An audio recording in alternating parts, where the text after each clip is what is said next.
Well, good afternoon or evening or morning, wherever you're at. I'm Subvocal Central. Welcome to the live election results and analysis on this first major election night of 2025. We got Florida and Wisconsin closing their polls, and it is a huge night for the first big election in the Trump administration. So, first off, we got two congressional races, and then a very big race in the state of Wisconsin. The state Supreme Court has a race up. I'll be going over the results and analysis today. So let's start off. Our the most the second, arguably the most or second most watched race is here 4-6. It's Randy Fine versus Josh Well. And yeah, so we have this is to replace National Security Advisor Mike Waltz.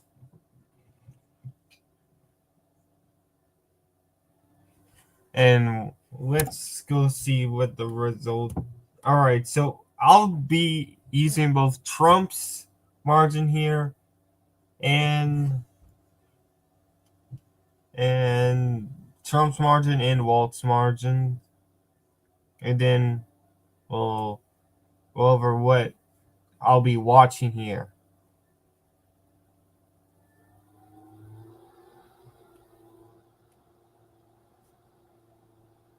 So here we go. Let me just get up Wikipedia.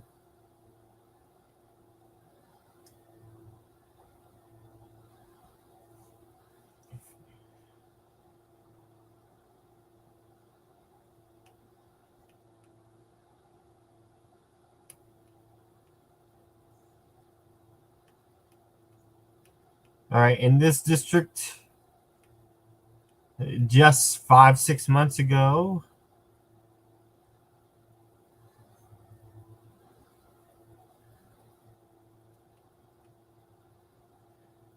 Trump won it by 30. Trump won by 30 in the presidential race.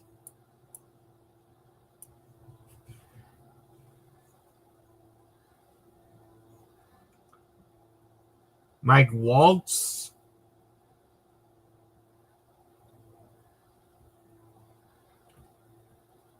won here by 33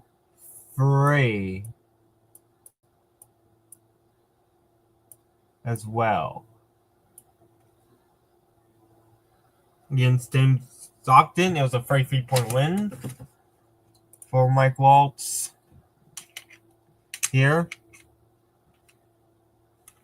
So, what am I watching? So, I'm watching right here. I'm watching Volusia County.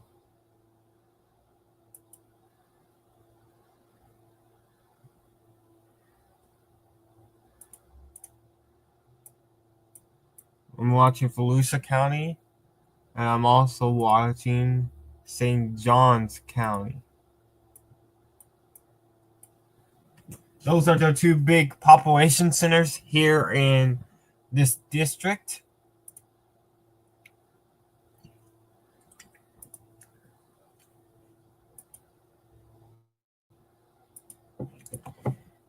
Those are the big.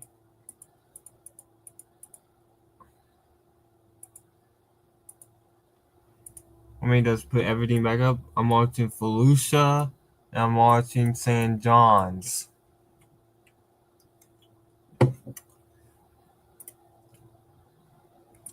So Volusia 4 years ago, I mean not 4 years ago, just in November, voted for Trump by 22 points. I don't have the exact margin for the Walls count. And St. John's, Trump on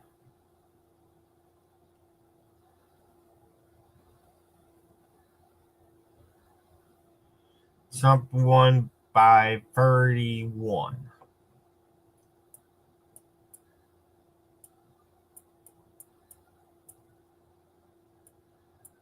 All right, so now I'm gonna point out what does Josh Weil need to do in those counties to win. So Volusia, again we're watching these two counties right here. Actually, we could also keep an eye out on Lake as well, but the big population centers in this district are St. John's, Volusia. So I think for Weil to win, he needs to win Volusia. And it doesn't need to be by, he probably needs to win it by Al Gore numbers.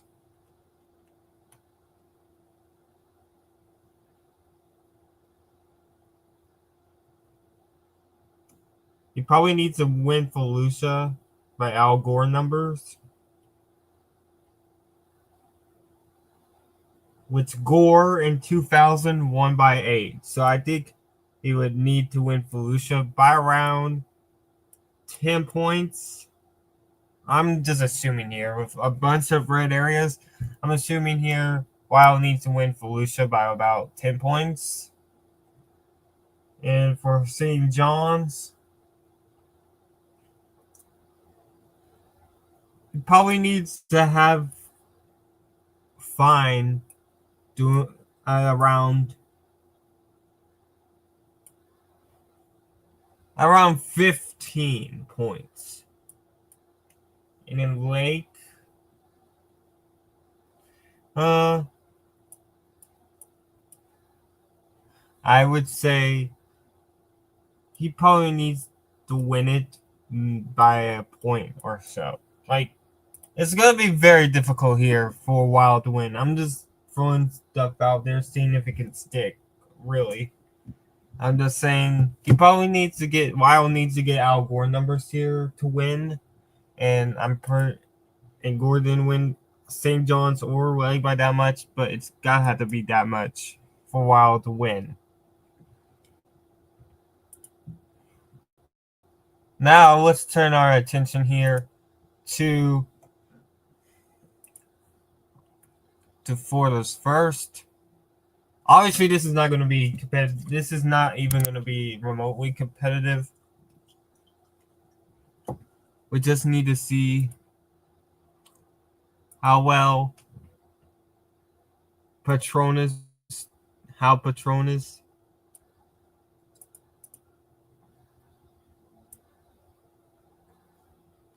how well Valymont does here in Escambia County. That's the real big population center here in this district, Escambia County. I would say she would probably, to make it somewhat respectable, she would probably need to win Escambia, but that's a Trump county by about 20 points 6 months ago, so it'll be difficult for her to do so. But I would say, if to make it respectable, make it at least somewhat close here in Escambia. But for the rest of these counties, yeah, it's not even going to be close. All right, now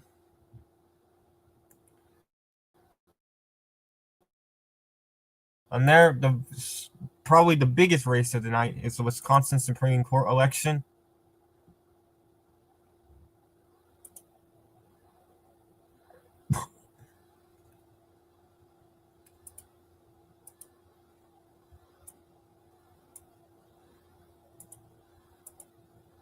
All right, here we go.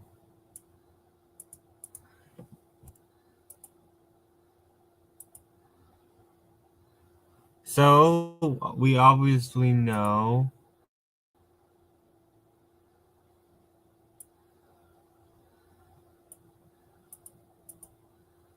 Oh crap, gotta reroll.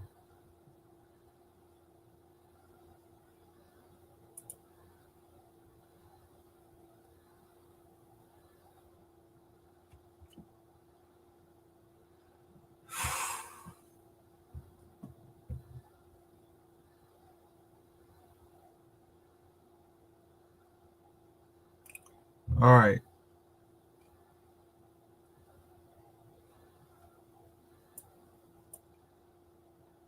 So here we go for Shimel. So here in Wisconsin, you gotta watch for Milwaukee in the WOW.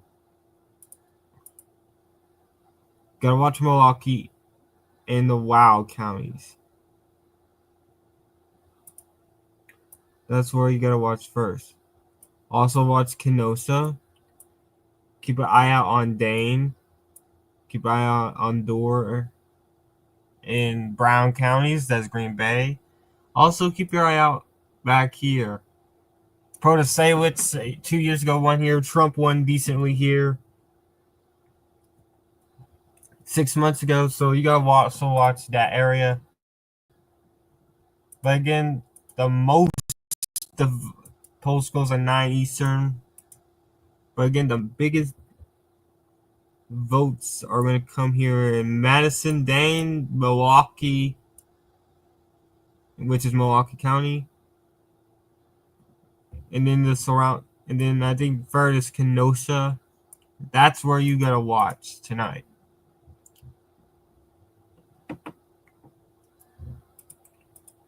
So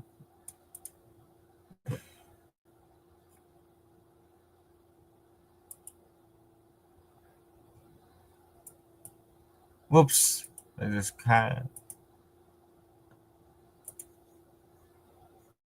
All right.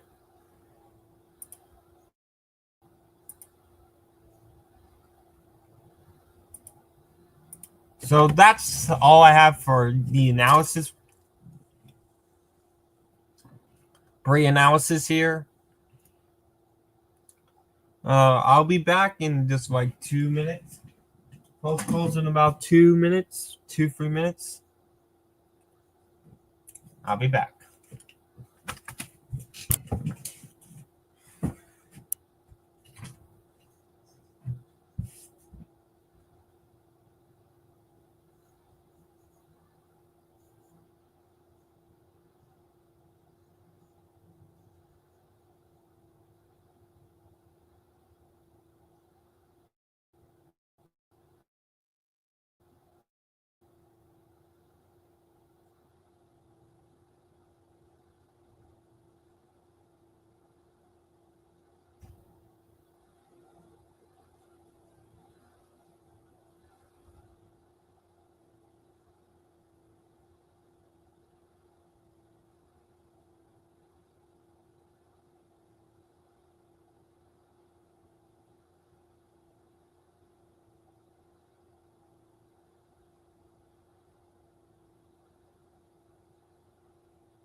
Alrighty.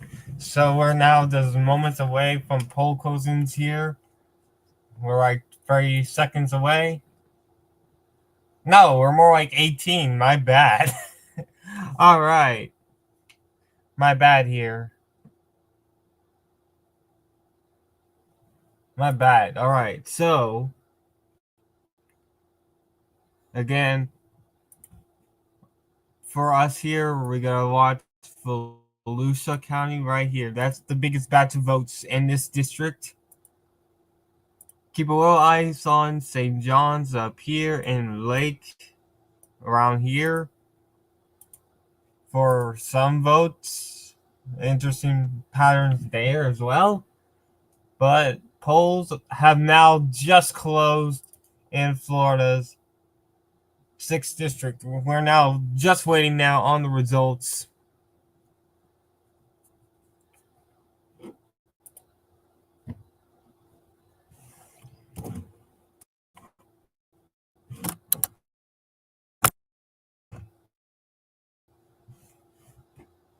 I say the national attention on this seat because Republicans turned out today, in which they usually stay home in elections that are not about Trump. And there we go. Our first results. Weil has the lead in Lake County. 50.4 to 48.8. And Flagler County, this is probably an error. It has Randall Terry, the independent, the Constitution Party nominee for president. They have him ahead here. I believe that's probably just an error. That's probably just an error here. Here in Flagler County, Randy Fine probably won that decently here.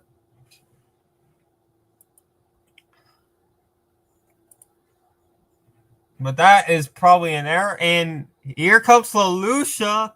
And Weil is winning it by 9 points. So he's doing what he needs to do here in Volusia early. He's winning it by 9. I said he really needs to win it by around Al Gore number. So 9, 10, 8, 9, 10. And that was a pretty big vote dump here early. We got 34,000 votes from Volusia, 12 from Lake, and it was a ton. We had over half the votes coming in Volusia, 44% in Lake. Again, this is probably an error here in Flagler County with 2% in. So far, 24% of the district is already in, and we have Weil ahead by 4,000 votes. Again, I don't think this is going to be the final result. If this is the final result, that would be like, I don't know how big of an upset that would be.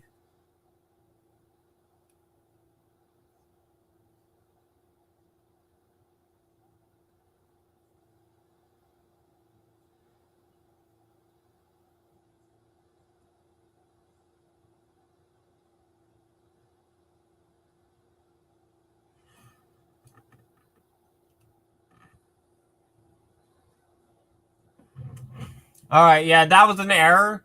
It was an error. That county was error reported. So right now, it's just Volusia that's in Lake. Weil getting 10 points there in Volusia County. That's what it's like I said, he probably needs to win that county by Al Gore numbers to win it, and he is winning it. But again, it's not going to last long, I don't think, especially once these Putnam, Marion, and Flagler County finally comes in. I think it's going to be more like, but he's doing very well early. We have 53% in Volusia. Weil could end up winning the county, but probably won't be enough to win the district.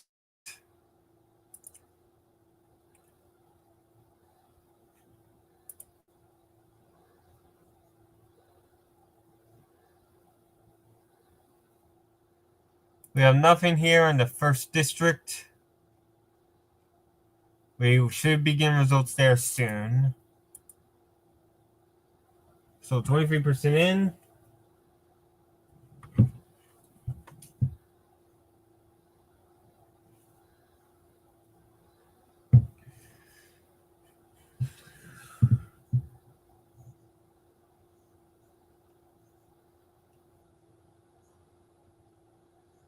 While it is winning, definitely crossover support here.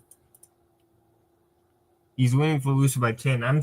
Like, he definitely needs to win it by Al Gore numbers, which is 9, 10, 8, 9, 10, 11 points, per se. And winning Lake County is big. Leading Lake County is big.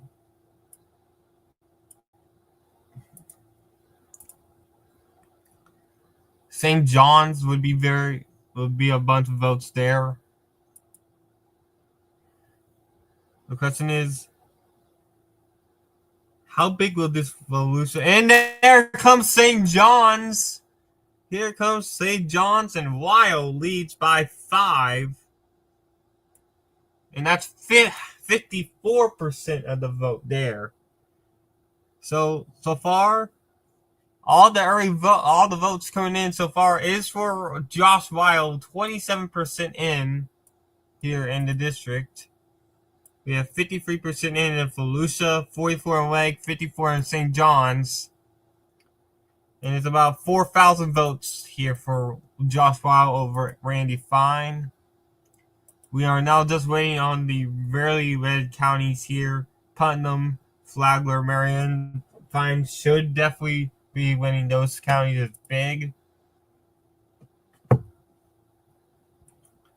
So just 6 minutes at the poll closing, we have 27% of the vote in. We have Josh Weil ahead, 50, and there comes the first Republican county for Randy Fine, and it is Putnam County. And wow, okay, 59-40. All right, 59-40.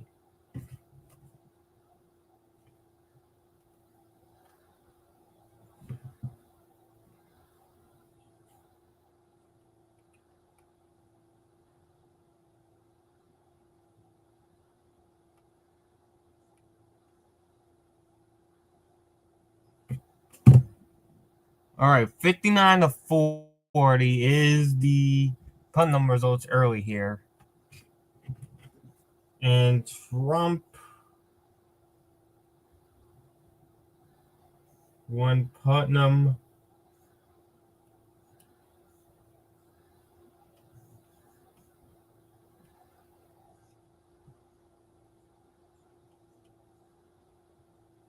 Oh, wow. Trump won Putnam 73-25. Trump won Putnam by almost 50 points.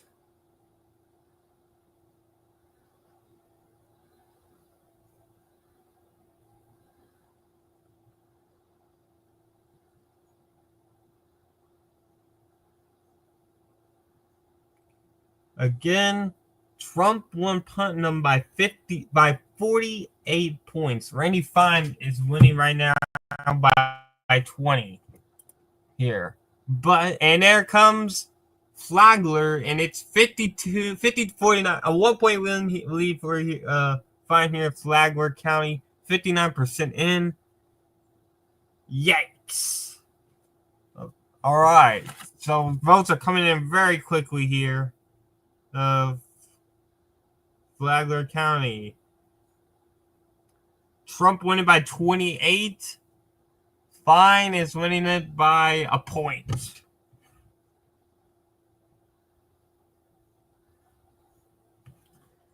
Again, Trump won Flagler by 28. Fine's winning it by 1.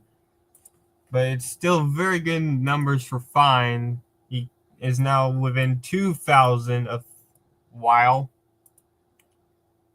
And I think we might get Marion County in soon.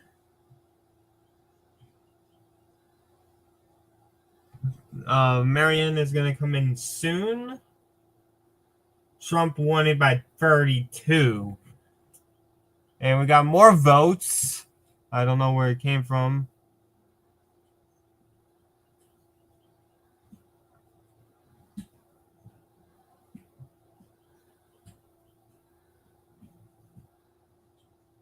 I think it was Volusia. I think it was either it was St. John's. Weil now still leads by 5. So a little bit of vote dump there for a while, for fine there, but again, St. John's voted for Trump by 31 points. So very big underperformance so far for fine.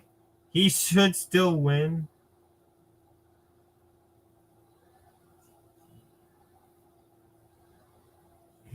Obviously, he's not in line to win it. Like, he would need a big performance here to win this.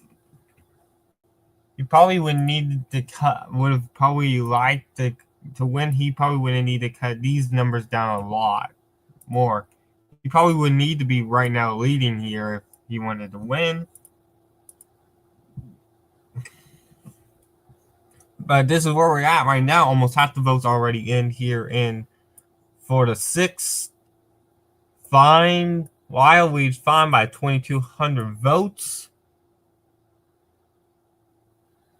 Volusia is 56% in. Wild leads by 8. Lake is 44. Wild leads by a point and a half. St. John's, Wild leads by 5 with 54%.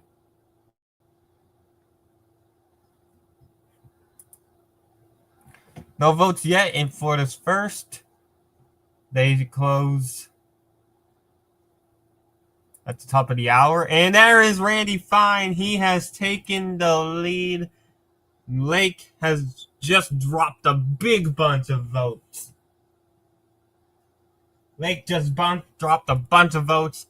Fine has taken the lead in Lake County and the lead state in the district. 90% in. And look at that.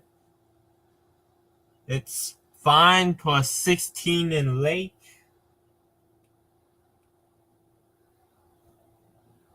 Trump won it by 25. He's underperforming Trump by about 9 here in Lake County. That's pretty massive of a deficit here. Again, pretty decent lead, but it's not what Trump would like here. Fine is underperforming Trump in that county by 9 points.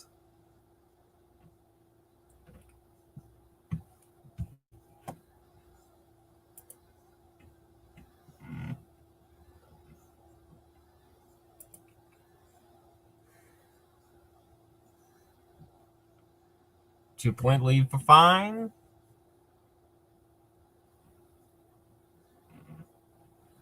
Like I said, Fine probably needed to win Lake County to win the district.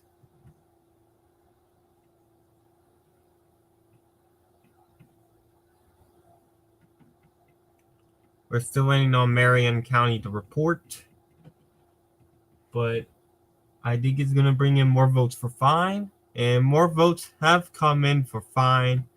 I believe it's more Volusia results. Yes, it is.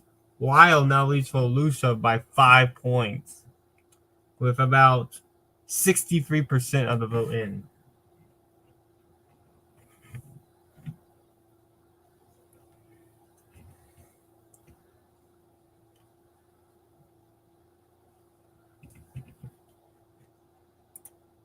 Even though Democrats probably didn't have a chance here, like only had like a 5% chance here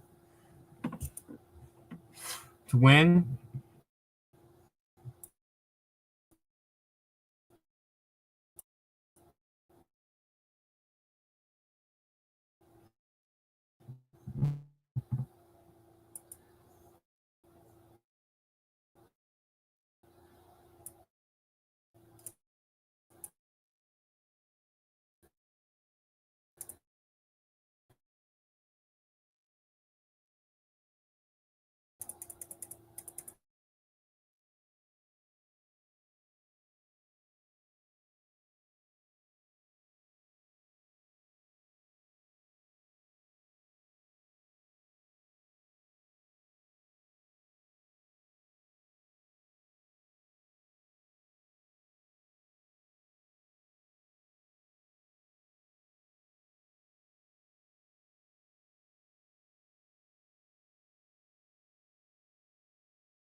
We are back. All right. I don't know what the my browser crashed, so we're back.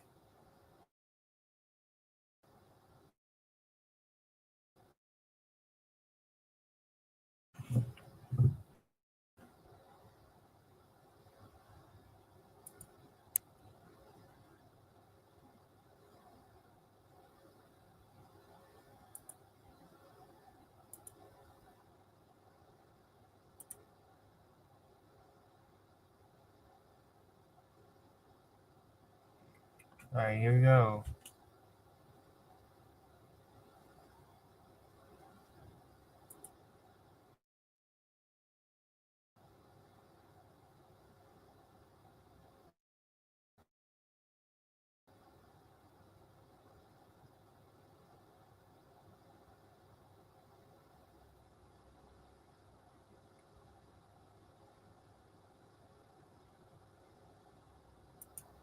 All right, here we go, folks. All right, so here we go. We have currently Randy Fine ahead by 6 points with 59% of the vote in.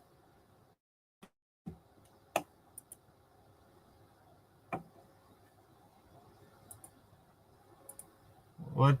So we are still waiting on more results from Volusia. Lake County is 100% in, and it is a 17 point. So I think all the vote is now in Lake County. It is Fine 17-point win. Trump won Lake by 24 points. So that's a D plus 7 over performance. So Fine has underperformed Trump in Lake County by 7 points. Other votes we already know. So let me just go out of, let me pull full screen. So Flagler,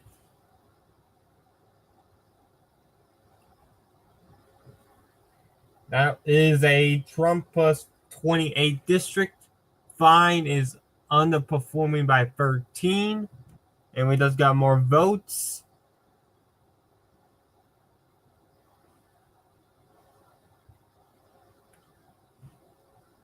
We just got some more votes somewhere. It's now an 8-point lead for Fine.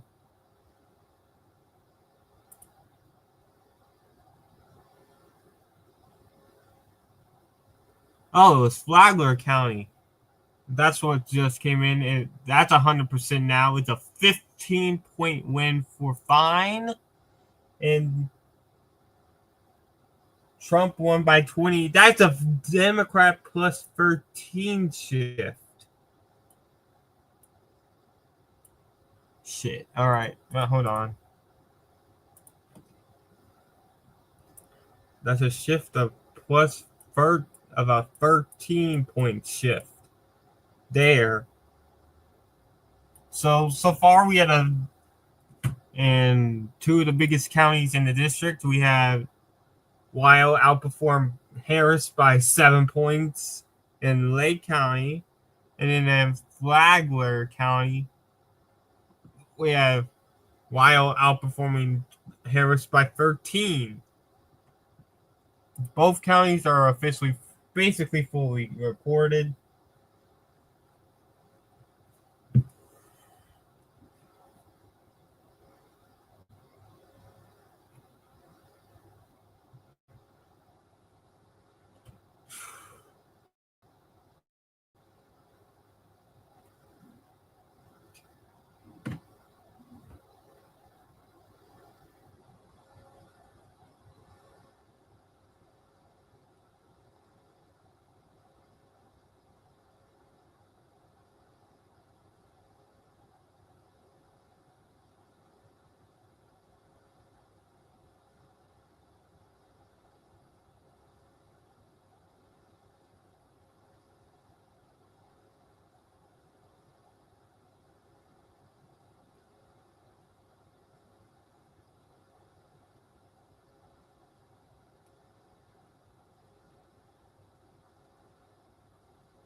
All right, so here's the details. St. John's is now 100%. St. John's just came in with a fine lead.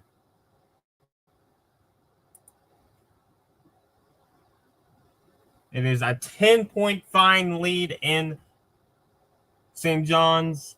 Probably so that is another county done here. We're about to get a projection.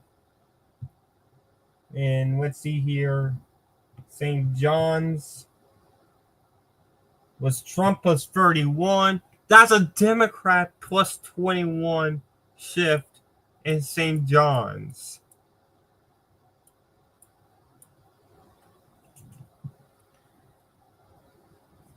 We're still waiting on Putnam Marion to report. Volusia is still counting, but right now it's an 8-point lead for fine. Should get out of double digits, but this is pretty impressive. We have a Flagler. Fine was underperformed by 13. Fine underperformed by 7 in Lake. St. John's, fine underperformed by 21.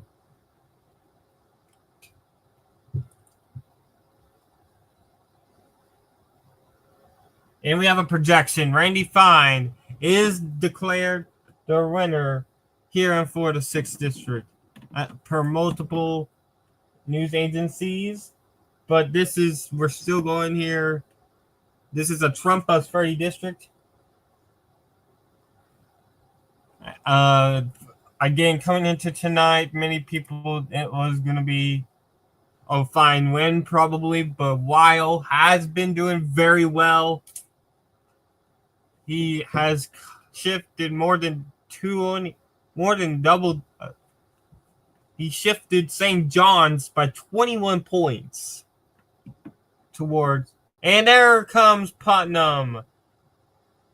And it actually benefits Weil. Weil actually gained votes in Putnam. Putnam actually gave Weil votes. It's a 5-point lead in Marion so far. Whoa. I just noticed I put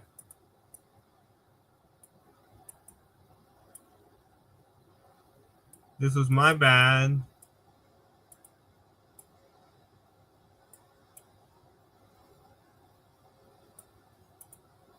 So Marion is R plus 5 right now.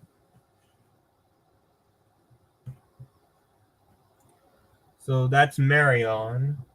Trump won there by 32 points. That would be a 27-point shift if that holds. Incredible work here by Weil, making this district somewhat competitive here. Pretty good work.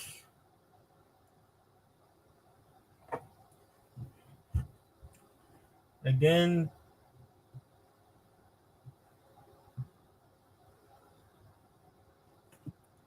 amazing work here by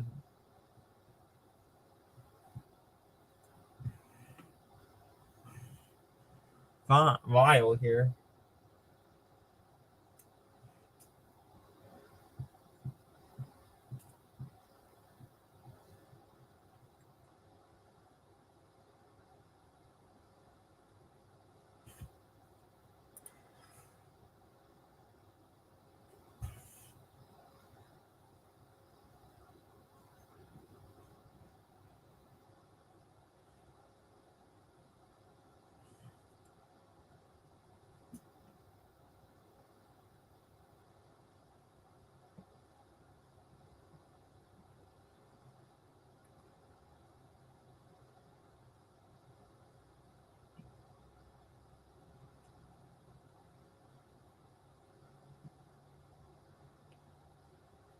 So solid work here from Weil, even though he's going to lose. Incredible work.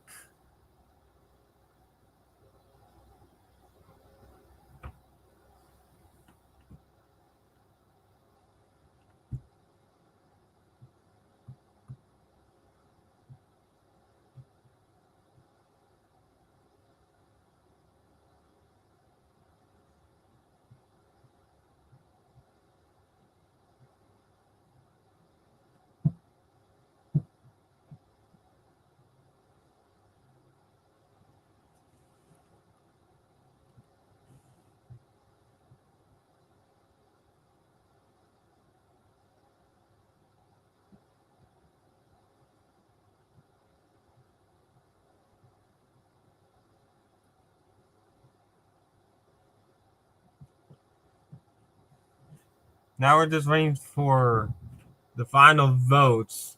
63% in Volusia. Weil may hold that lead and win Volusia County. We're waiting on Marion and Putnam to come in as well. They're the final three counties that need the report. We should begin for the first results very soon. Again, we are not going to be watching the race for a potential Democratic upset.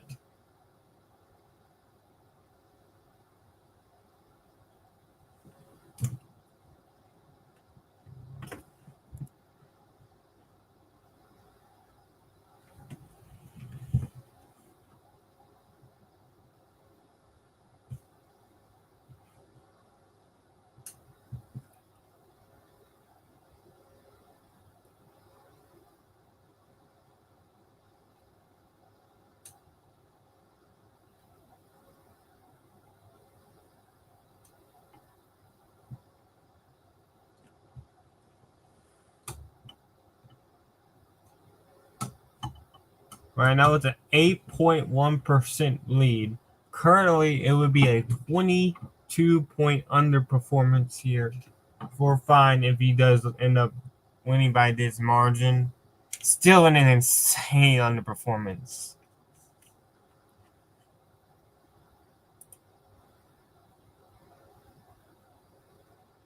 And there we go. Projection. Randy Weil has officially won the race.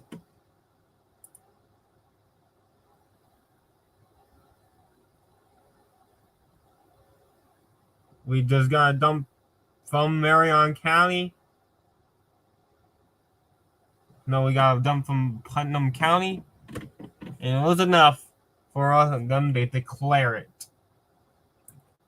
So Randy Fine leads by 8 points, is now the winner of this special election.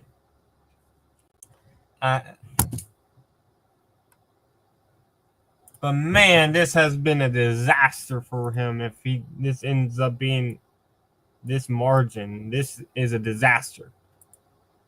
Volusia still is blue on this map. We still have a lot of votes to count here in Volusia. It may be that Bo's fine to double-digit lead here, but looking at it, this is an insane underperformance. All right, so let's go over what we got so far.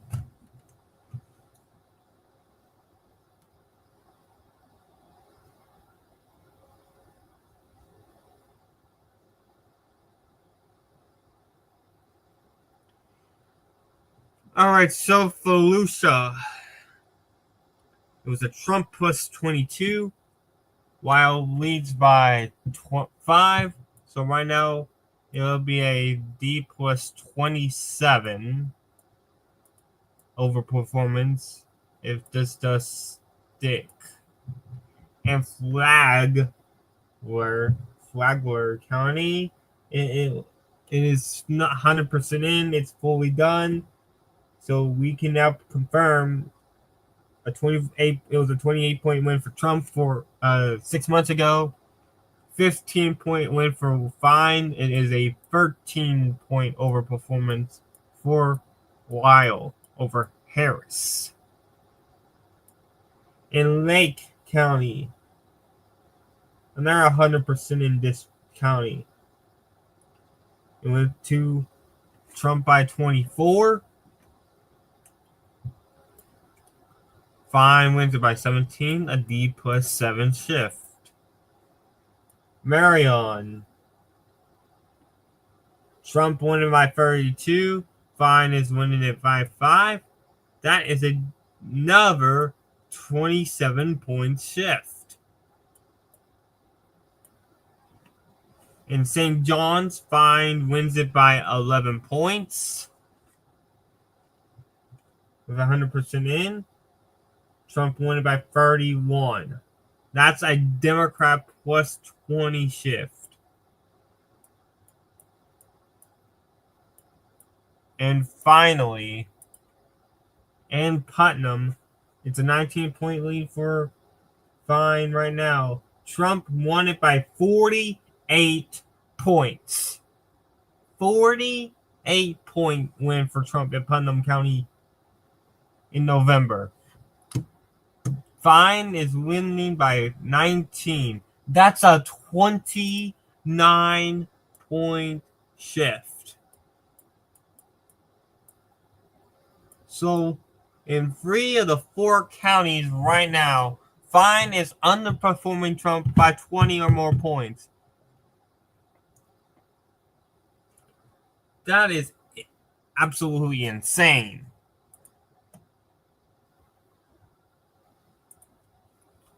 We'll continue to stay with this special election for right now, but absolutely nuts how big of an underperformance this is. Right now, it's on pace to stay within 20-point underperformance of Trump, and it's already almost a 25 underperformance from Mike Waltz.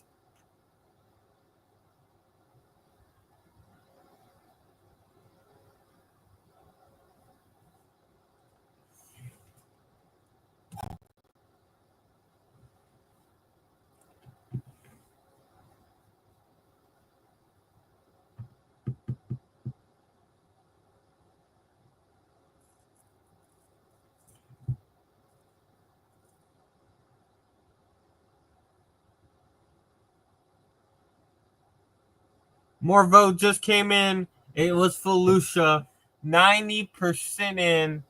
It's now Wild barely leads by 0.6, by 0.7. Fine is going to barely win it.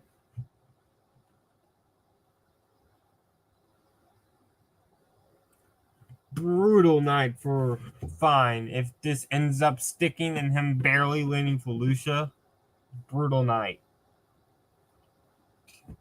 Like, yes, he won, but it's still a brutal night that you're underperforming the president of the United States who won this seat by 30 points. You're only winning it by 8. Going on with 8, and you're underperforming. You're currently lead by 8 points. You're underperforming the president of the United States by 21 in this district. Still a brutal performance early in this campaign.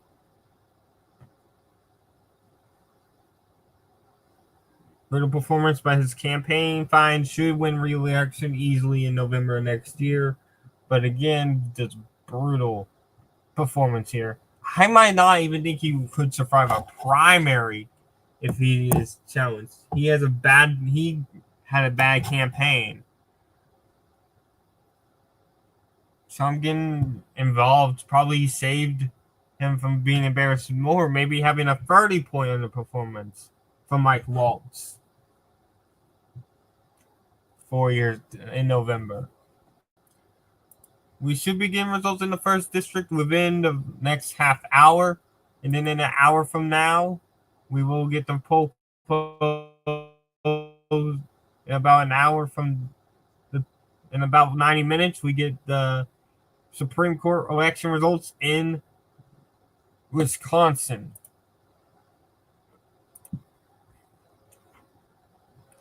Respect to Florida for counting quickly.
Alrighty.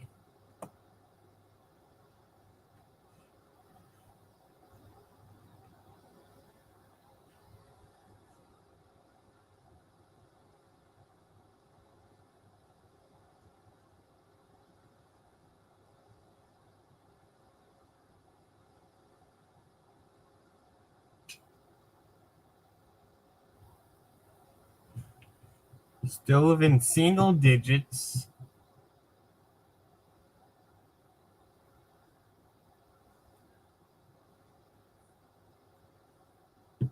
We have fine. We're still waiting for results here. From Volusia. We're also waiting from Putnam and Marion. We're approaching an hour on the stream.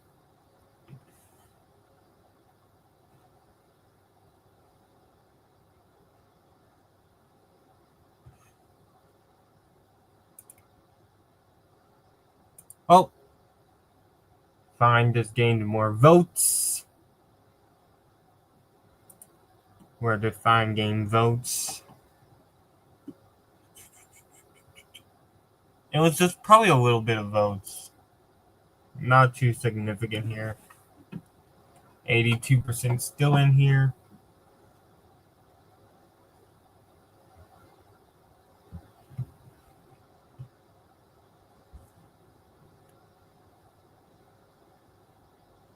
I think Volusia probably loses here. Fine, probably barely wins Volusia if it's at this point.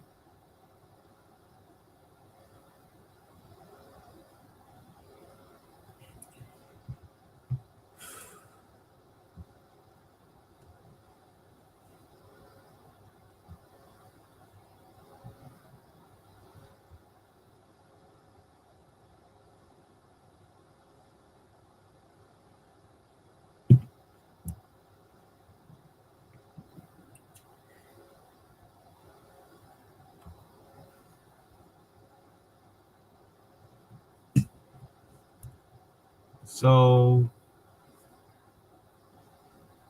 what should I do now? Like, results are slowly still coming in here. 8.5 points in lead now for fine.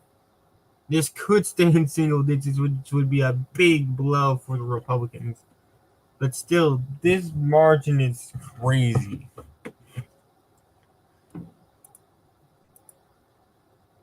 Shouldn't be this close from 4-1. If it is, then that's going to be a huge disaster.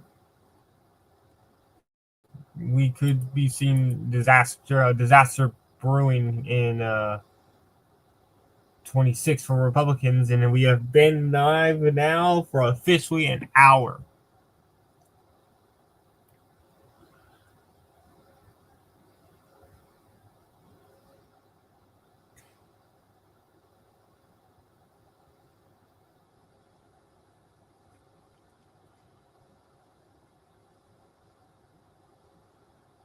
This definitely would have stayed in single digits if this was not nationalized. A while could have actually won if this was not really nationalized, but still got a ton of money from the DCCC. Ken Martin, the DNC chair, put in money here.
So yeah, this is a very good night for Democrats, and it's now Volusia Fine barely holds it.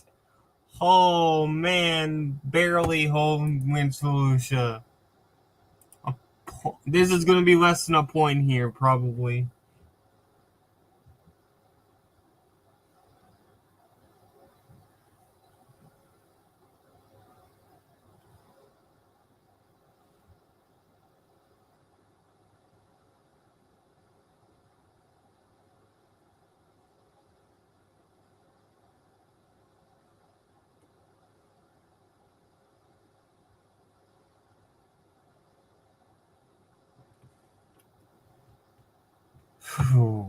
What a night for Fine. Well, I mean, what a night for Wild. Even though he just got swept in the counties, look at these margins and go look at what Trump won them by for in November. It's just disastrous for Republicans early on here.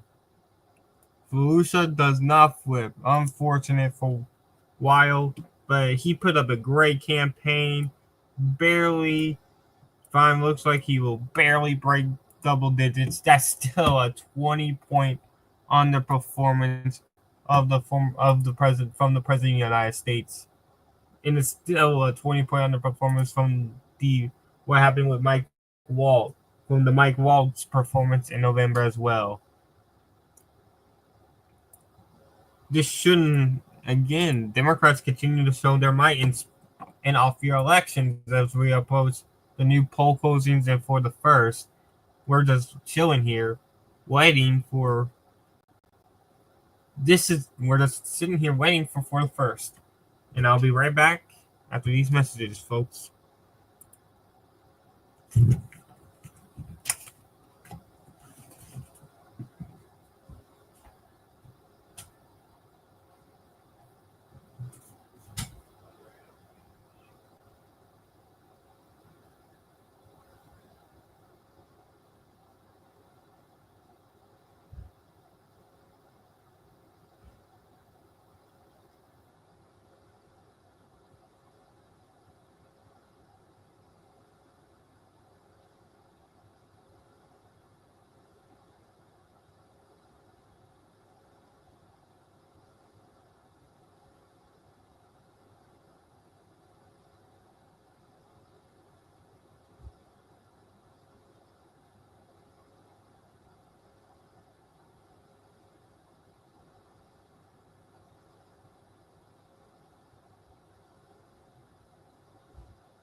All right.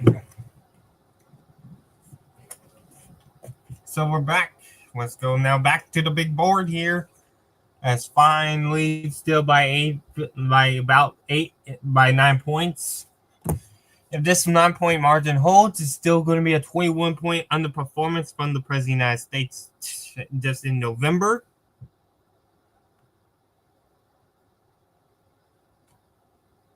We're still waiting on where House 1 in Florida will close soon. And then this will be all eyes on Wisconsin. We could go late tonight with Wisconsin's history. We may be there a while.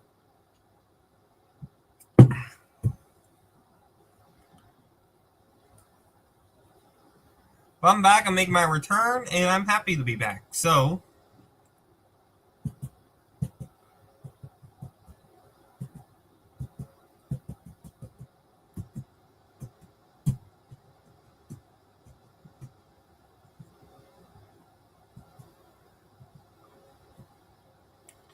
so, hmm.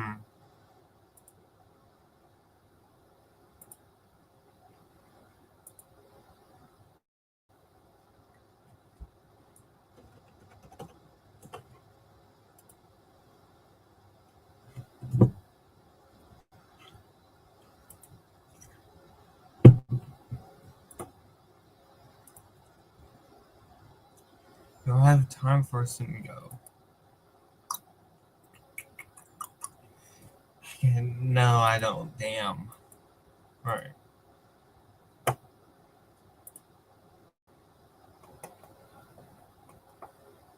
Alrighty.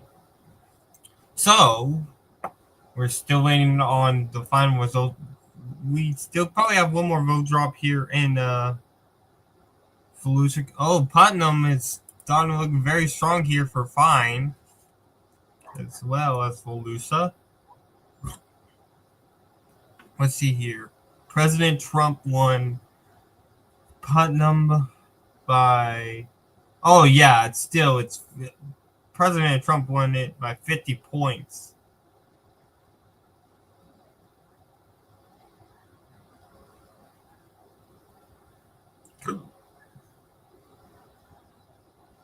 Yeah, President Trump won it by 48. That's still a 25-point underperformance.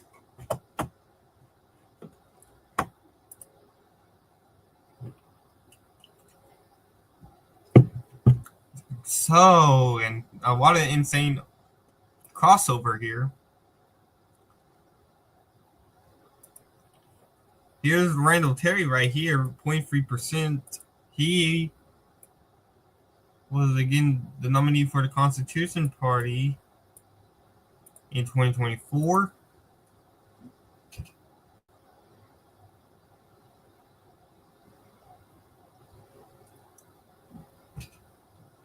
We're about 5 minutes away now from the polls closing in Florida's 1st district.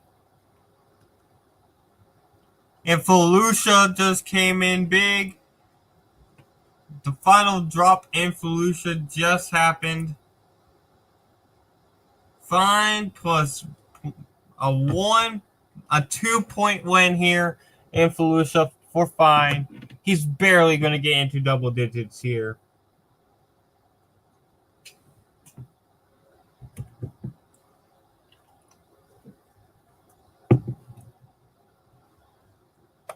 That's everything out for Volusia.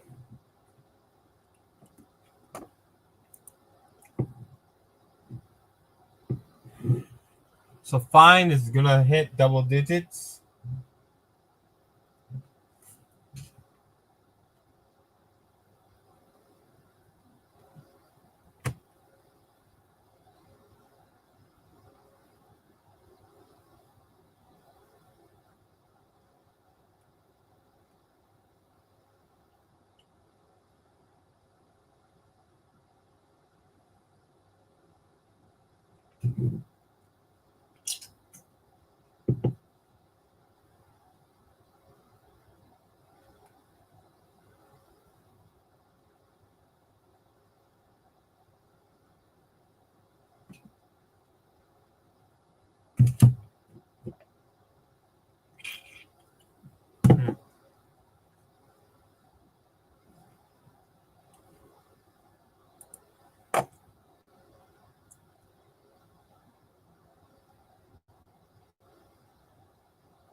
So welcome back, everyone. It is about to be 7 o'clock Central. That's when the polls close in the Panhandle of Florida, where we're going to get a projection immediately for the Republican. But we're just going to be watching during the next hour how big of a underperformance Republicans will have in that district. Remember, Trump won it by 38 points in 2024.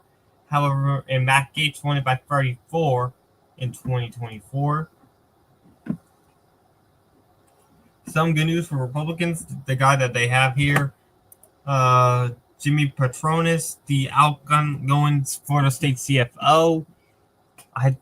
He is very extreme, very pretty much on the same scale as like the Freedom Caucus, I think, but he is not as a controversial and that's a 10-point free, and Fine has crossed the 10-point threshold here.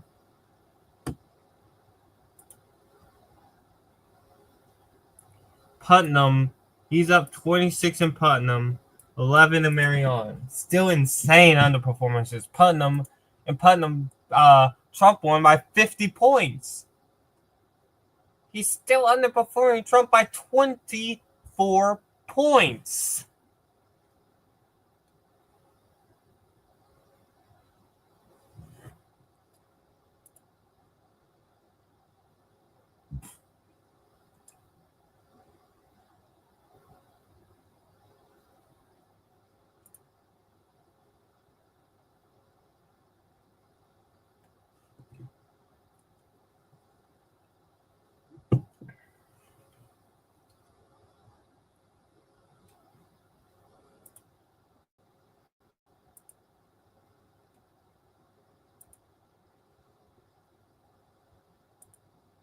Why did I click an ad? I just clicked the ad.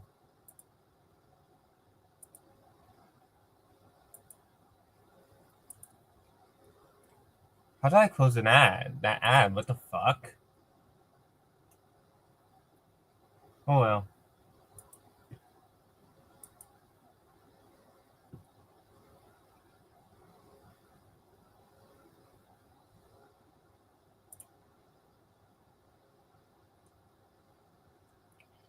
And we're waiting for the final poll. We're about to get poll closings any moment here in the rest of the Florida Panhandle. We should begin results.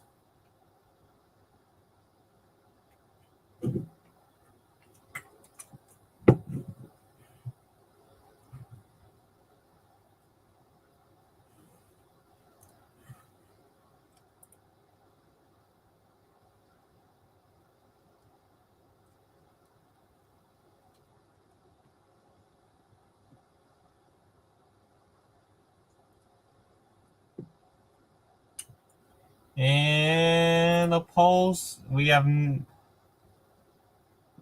closed in Florida's first district, so it's officially time for us to switch over and get our projection here in Florida's first district. Waiting for the first votes here. We can project that Jimmy Patronis will be the next congressman from the state of Florida for the first congressional district. He will beat Gabe Vallimont.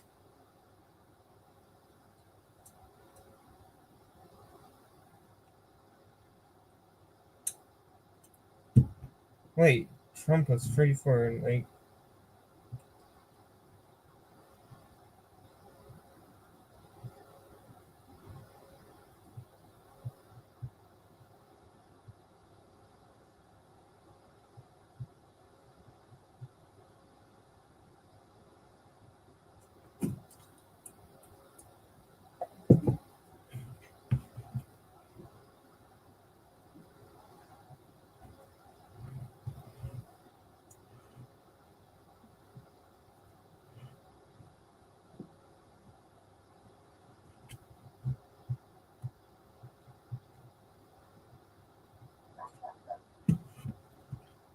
And here we go.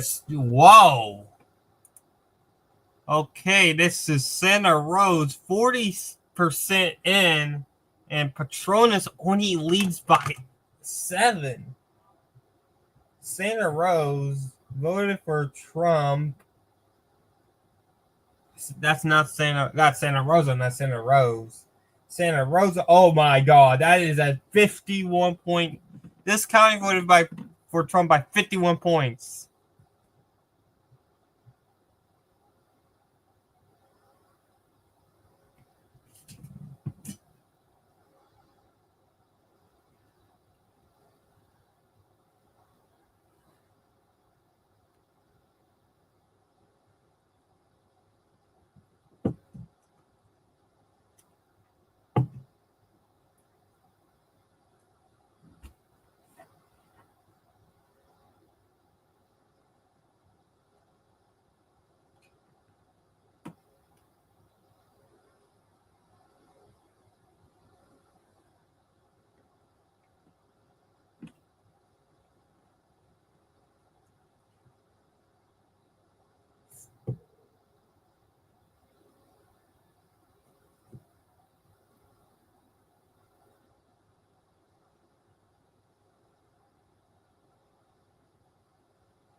All right, so Santa Rosa is 40% in, and this is not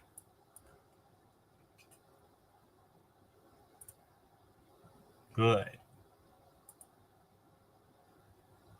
And here we go. And their county is in. It is Walton, 6633 Petronas.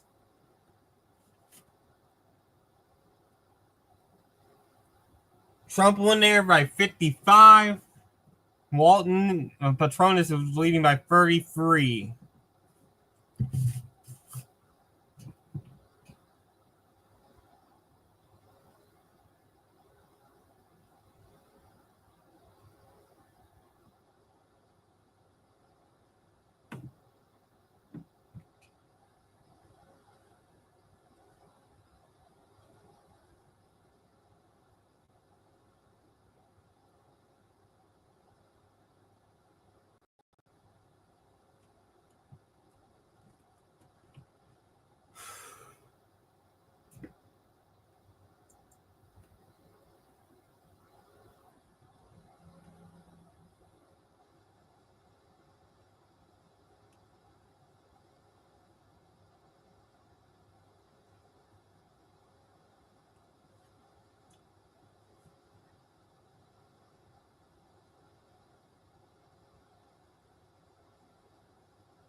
So that is another big underperformance. A 33-point lead in Walton County. That's a county that Trump won by 58 points in November.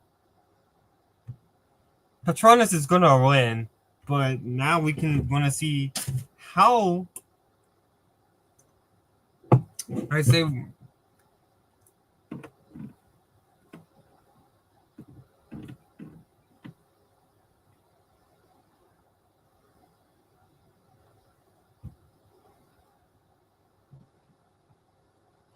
And whoa, there, Vermont has the lead. There is Escambia.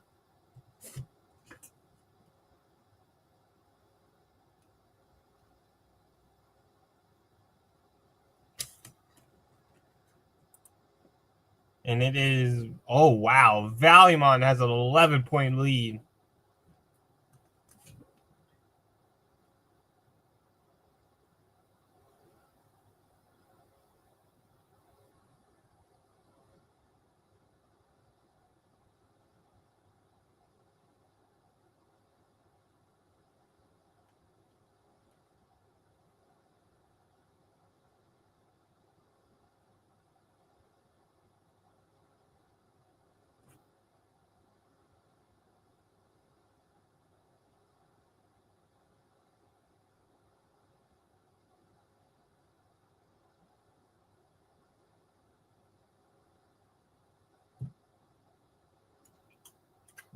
All right, so in Scambia, it's Democrat plus 11. Trump won here by 19 in 2024.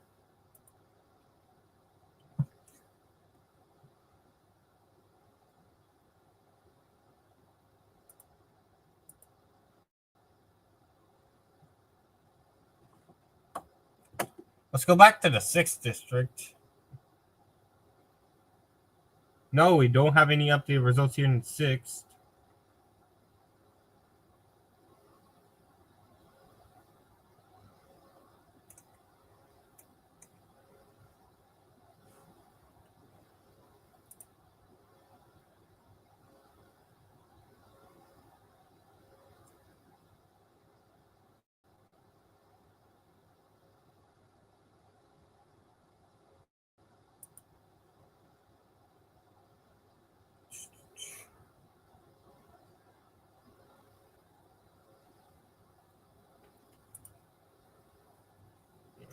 I think we're going to get a...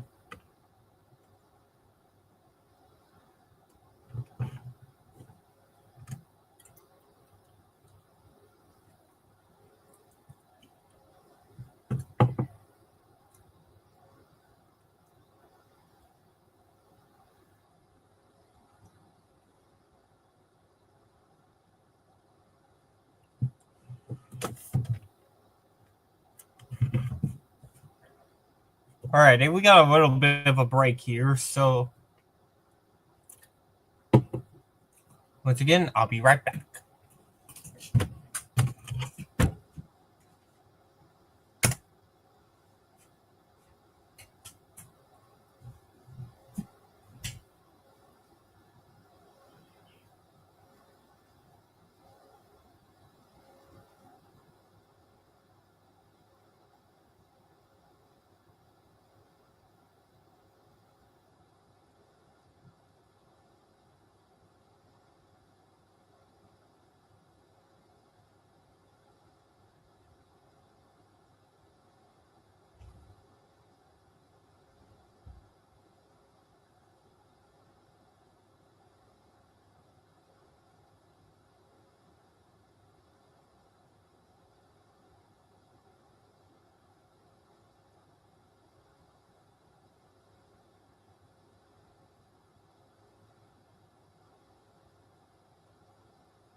All right, I am back in. Whoa, Oskaloosa County just came in, and it is still a Democrat lead in the district. Okaloosa County is a 7-point lead for Petronas. And in 2024, Trump won.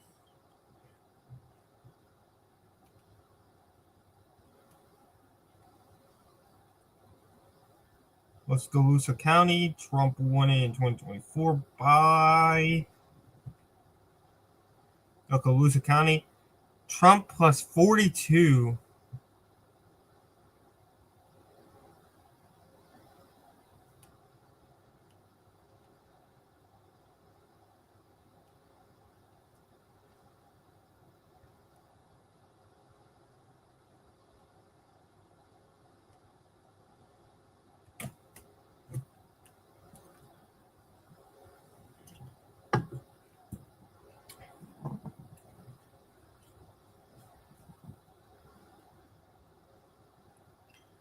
So the Democrat still barely leads here in Florida's 1st district.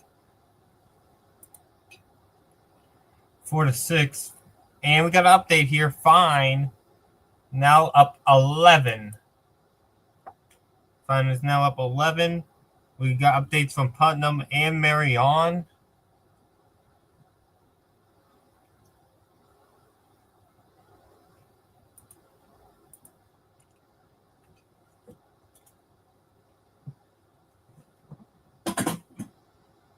So far, bad night for the Republican Party here.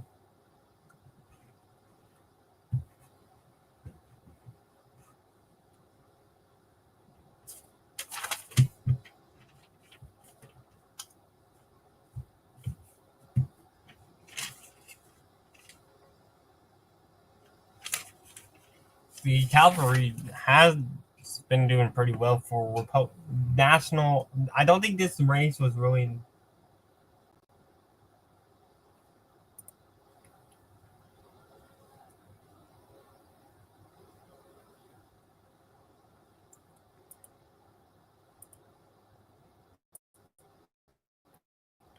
And there we go. Patronis has taken the lead, and we just got a big drop of votes. Escambia went from an 11-point lead for Vallimont to a 5-point lead. So she could very well carry the county. And then on their drop here in Walton, 71, 28, 30, 73% of the vote in here for Patronis.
So Walton now it's 43-point lead in Walton County.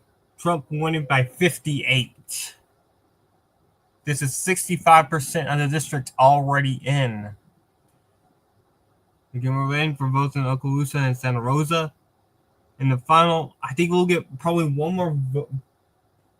more batch of votes here in Escambia County. But this race never was really nationalized, so I don't think they even had to call the cavalry here. So that is something here.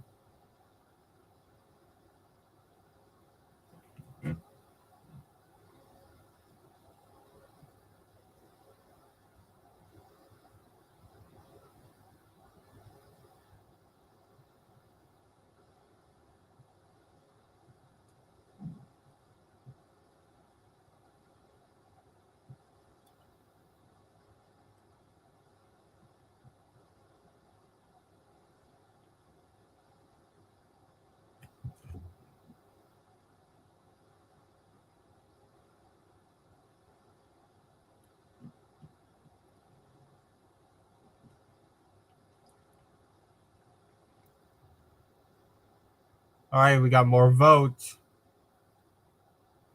We just had a drop here we had a narrow drop in Escambia.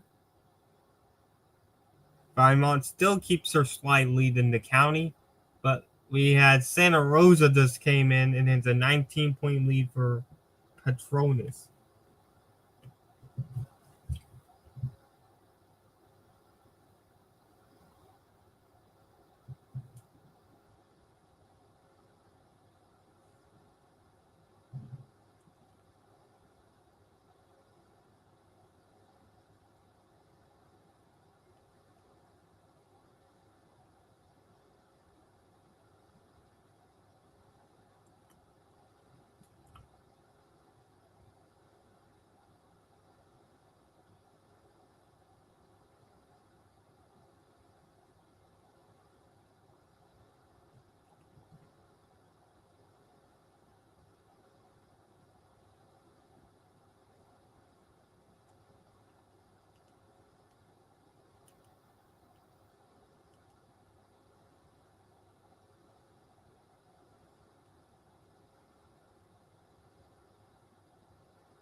All right. So I'm looking at the current results.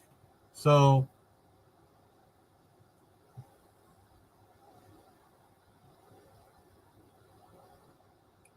Walton County fully in. Just was Trump was 58 in November. Petronas won it by 44. He underperformed Trump by 14 points. Still a very big win there in Walton County for the Republican, but that's 14 points less than what Trump did.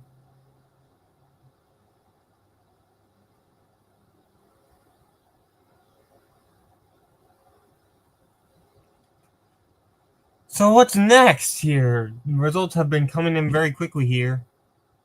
6-point lead for Petronas.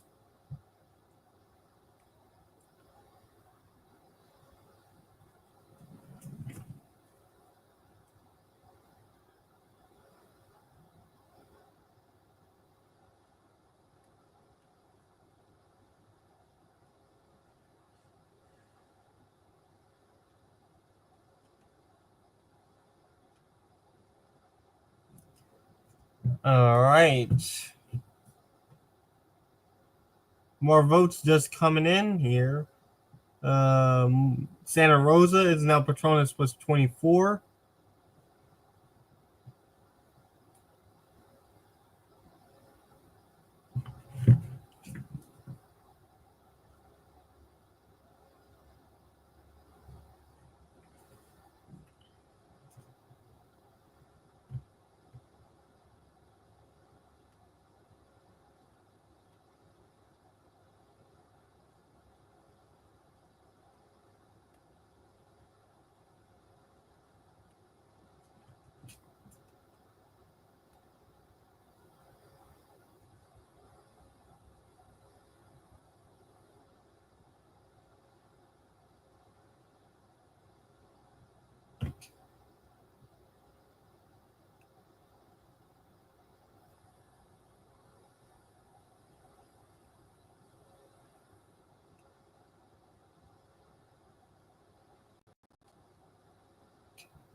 All right, so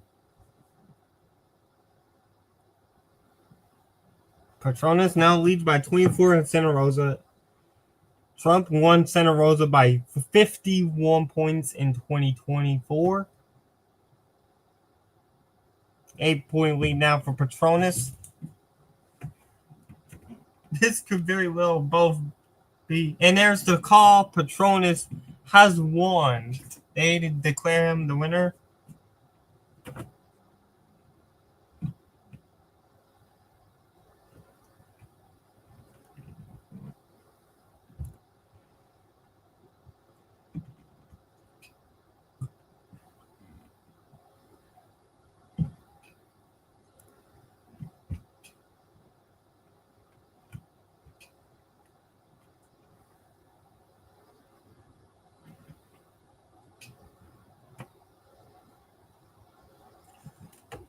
So let's go over what we.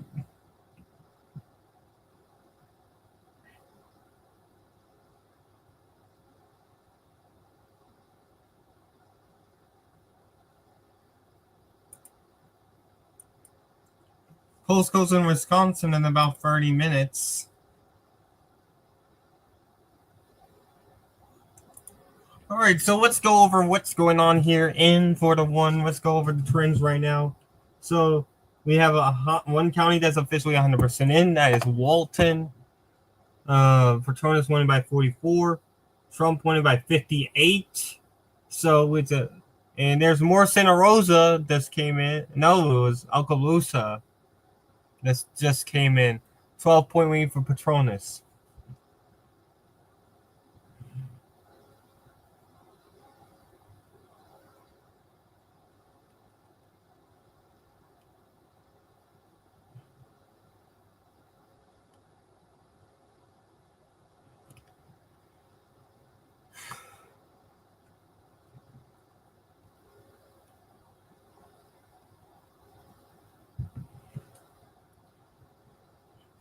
So let's now go over this.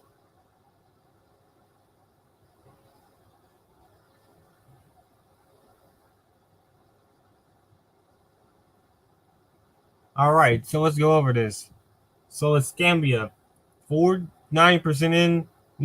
The Democrat could actually carry this. That's insane, but let's go over it. It was Trump plus 19 here. So it's a D. If it stands as a Democrat, Martha Stance probably won't, but it's a Democrat plus 24 over performance. Okaloosa, it has finished. That has finished counting. Trump won it by 42. Patronus, so that's a when it's by 21. So it's a Democrat plus 21 over performance there. Santa Rosa, 76% in. Trump won it by 51. Patronus winning it by 24. That's a Democrat plus 27 over performance. And finally, in Walton, Trump won it by 58. Patronus by 44. That's a Democrat plus 14 over performance. So that's a pretty insane.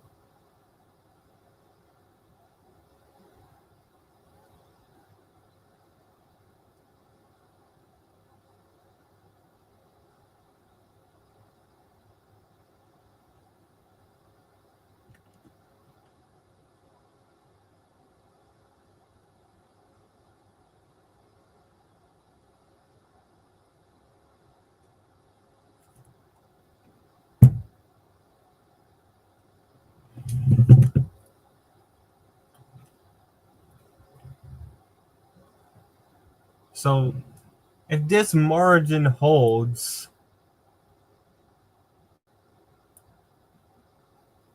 so that's pretty insane numbers now for the Democratic Party here. Blue Democratic Escambia County. What?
So we're now closing in on the Wisconsin results.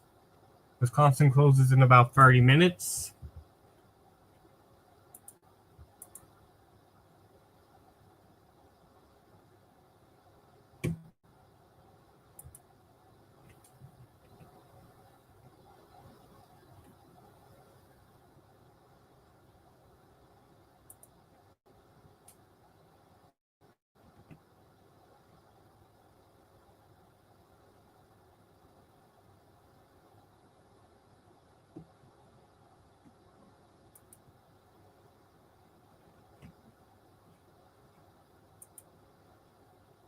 All right.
And Santa Rosa just dropped again.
All right, so Santa Rosa looking like a 28-point win.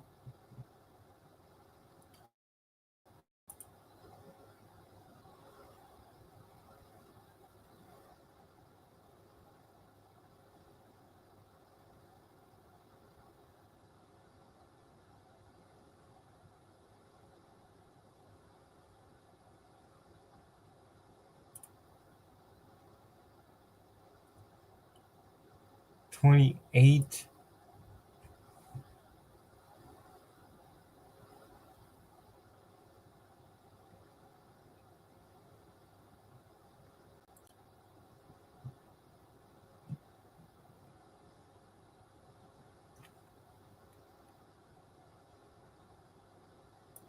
28, that's still very bad. That's a 51 point Trump County.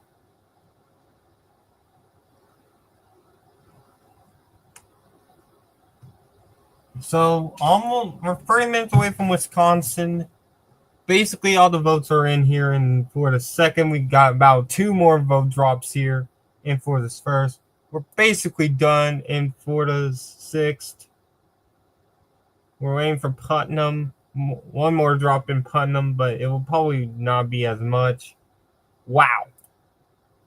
What a night for the Republican Democrats in Florida.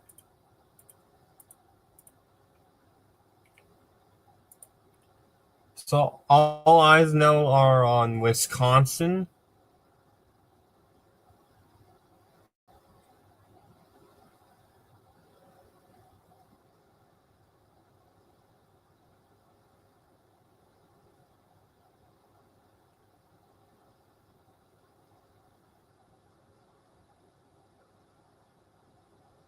So we have 25 minutes till that happens, but let's.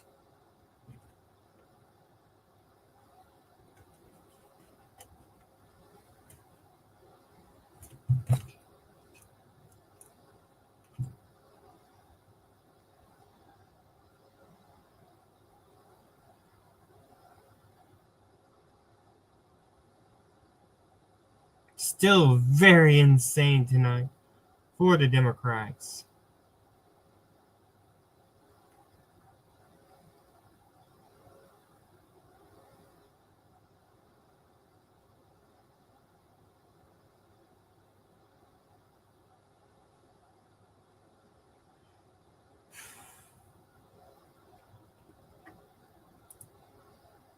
I'll be right back.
All right, I am back.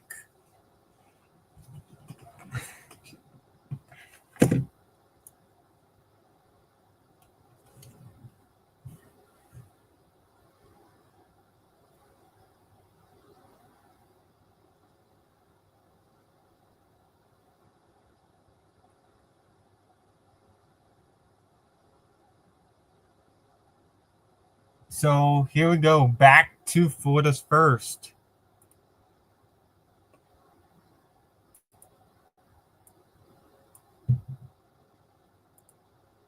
So Democrats have won Escambia County by Gay Valleymont won Escambia County by 3 points. Santa Rosa County is also done. All right, so Valleymont won by 3 points here. Trump won it.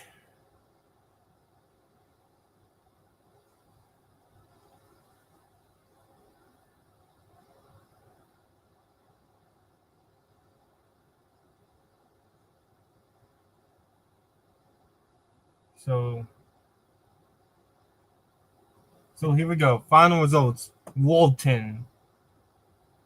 Petronas won it by 47. That's 11 point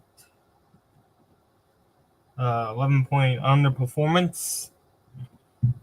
And all right, next up it is Santa Rosa.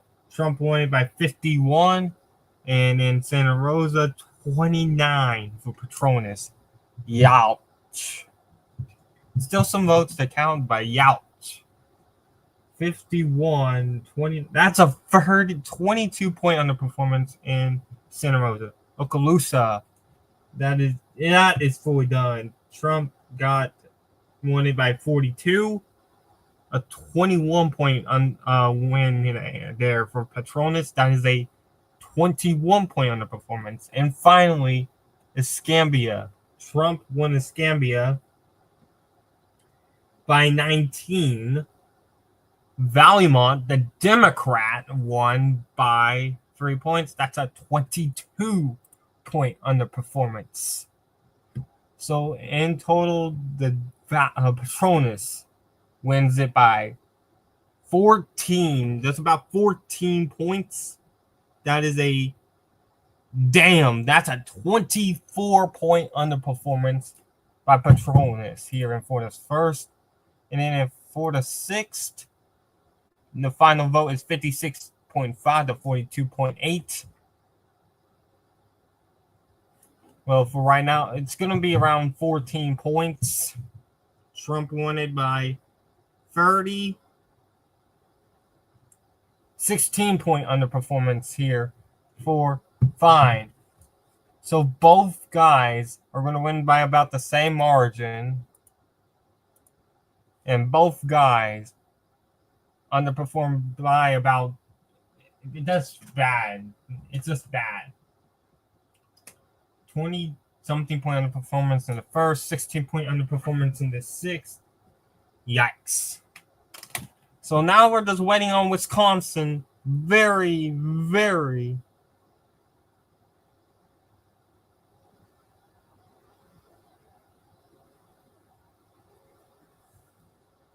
Democrats are trying to retain their 4-3 advantage here.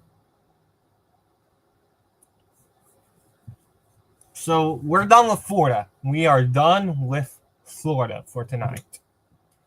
We're approaching 2 hours on the stream.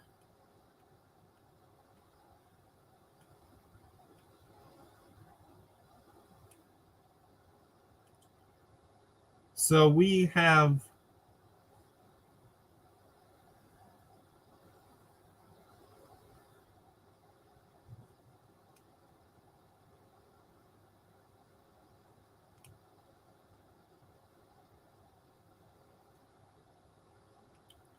So we're going to be waiting for a bit here in Wisconsin. But again, we're about to get polls closing here in Wisconsin in about 15 minutes. We are done with Florida. Republicans hold both seats. Republicans get back to where they were pre the resignations of Walz and Gates. They won 220 seats in 2024.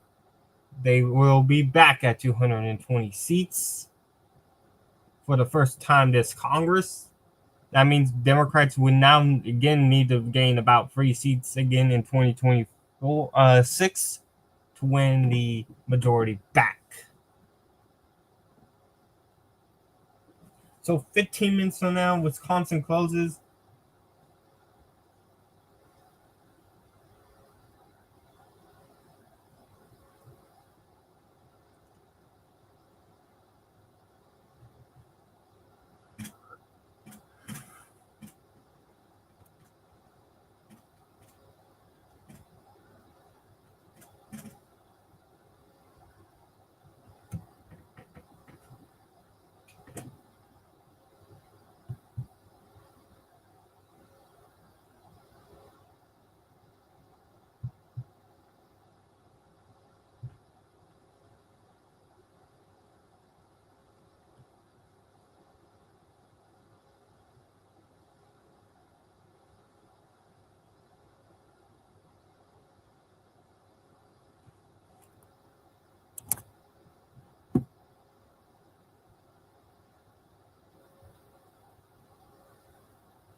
Right. So we are now 14 minutes away from polls closing in Wisconsin. Very important state race here. It's gonna be a bit.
Alrighty. I need to take a walk around because my feet are hurting.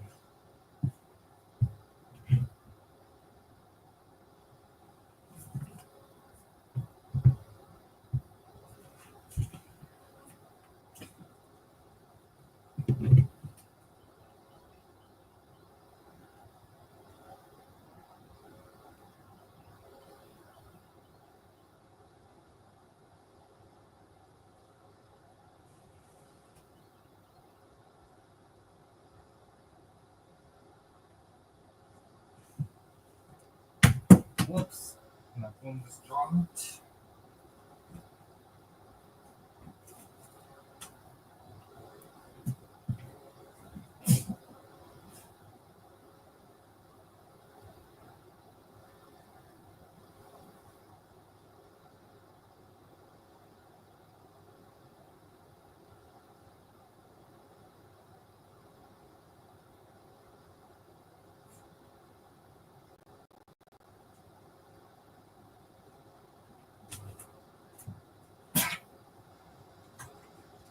Ah.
So we're just waiting here on Wisconsin to close. We will have Wisconsin closing soon.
All right, so I'm just gonna.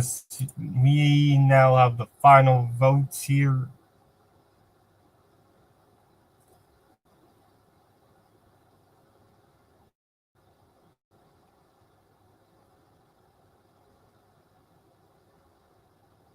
Fine will win by about 14 points, and Patrones will win by about, say, 15, I think. Yeah, he will win by also 14. He's winning by 14.2. We still have some votes left in Santa Rosa, and there we go. Just as I was saying that, Santa Rosa does drop some votes. It put him at 14.8. So just as I was saying that, Santa Rosa does drop votes. It wasn't much, but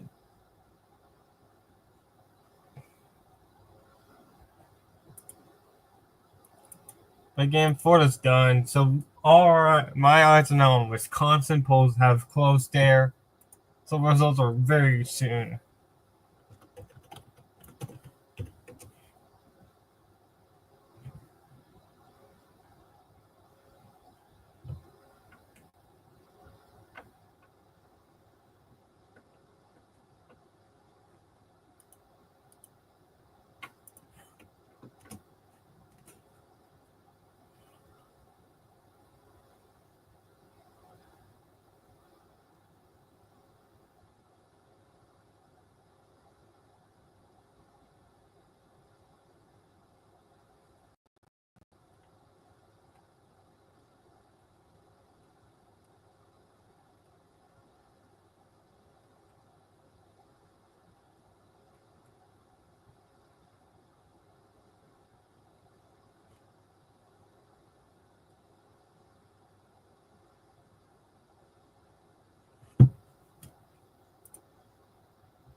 All right, joining us now is the author of the Tuning Out the Static blog on Substack, Dante. My and here he is now. Andy. Welcome back to the channel.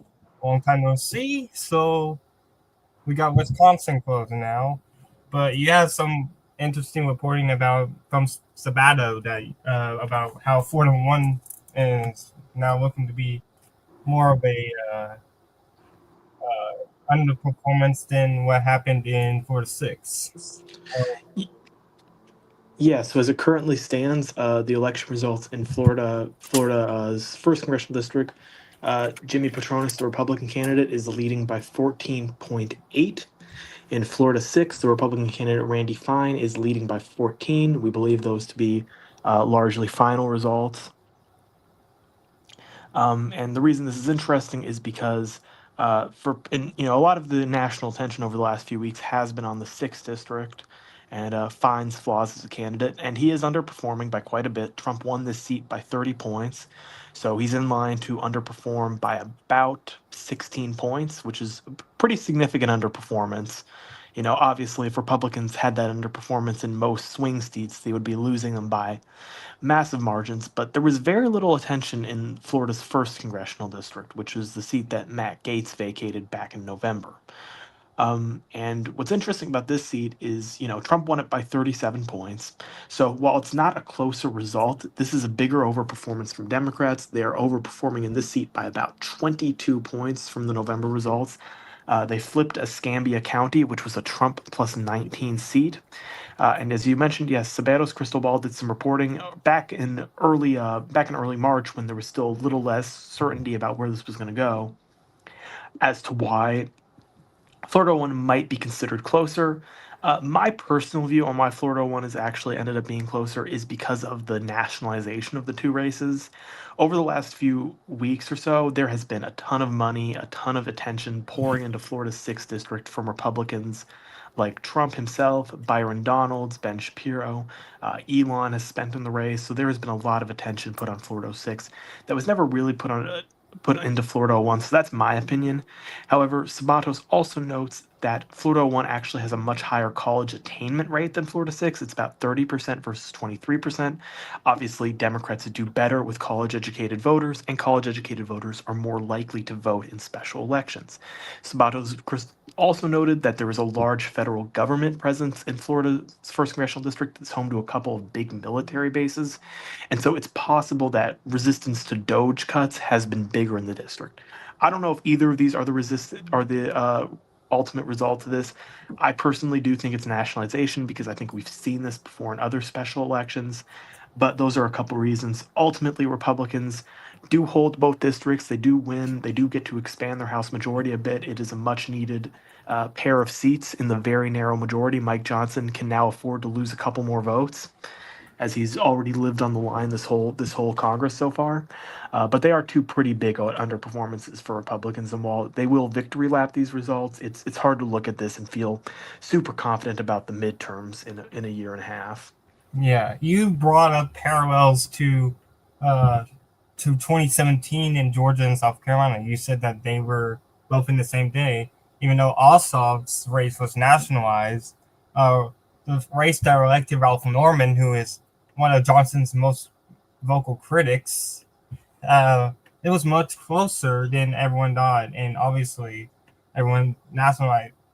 You bring up nationalization. Ossoff's race was nationalized, while Norman's was not, and it was about the same margin for both candidates, both Yeah, and Republicans, Handel and Norman.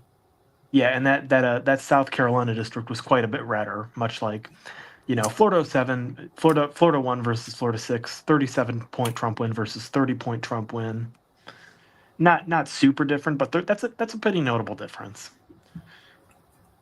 And saying that, like this, we're talking 2017, which was the year that Trump won against Hillary Clinton, the year that Trump started his first term, his performances were much closer in many of these districts than they were in 20. They were much closer in 2016 than 2024 because of how like more Trump is starting to expand his base among Latinos, blacks in 24 than 2016, but still pretty red districts are being close, and we saw that tonight, even with the nationalization of 4 to 6.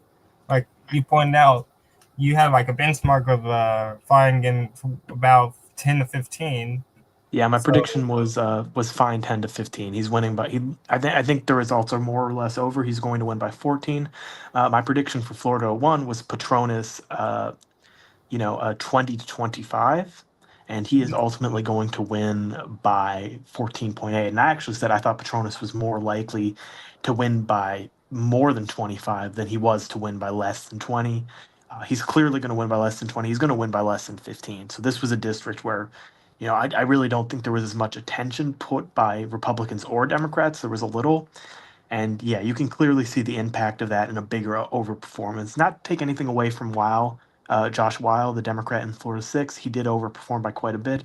But I do think some of the national attention on that race is going to fade a little bit, and there is going to be some disappointment that he didn't, make it a single digit race. Because I think yeah, if you told me how close Florida 1 was going to be this morning, I would have assumed Florida 6 was a single digit race.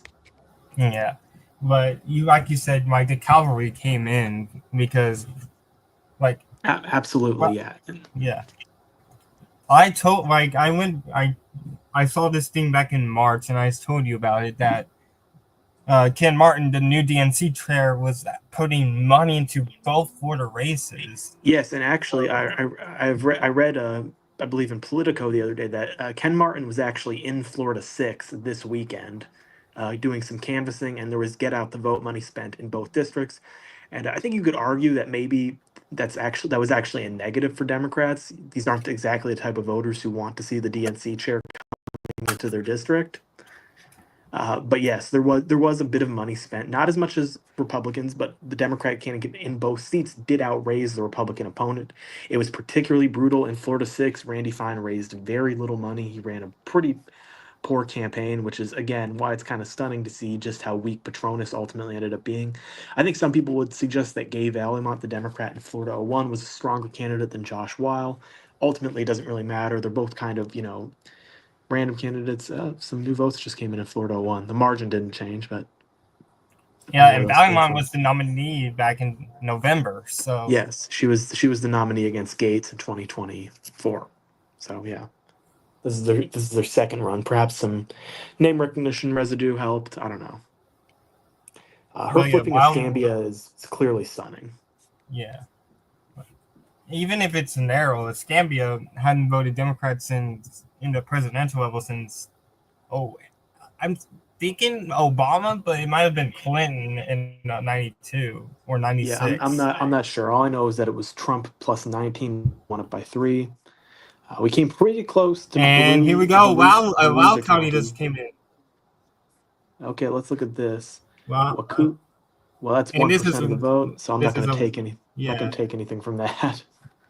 Yeah, No. but this is one of the Wow counties outside Milwaukee that we all know about. Yeah, one of the very important Wow counties. Yeah, the margins there will be very important. In this county in particular, Trump won 39 in November. The first batch has the Republican Brad Schimmel, well, the Republican aligned, I should say, candidate Brad Schimmel up 64 to 36. We will see if that ultimately ends up being. Well, we'll see if that even holds. It's about 1% of the vote. Yeah, it's not even 1% of the vote in here. Just 1,400 votes.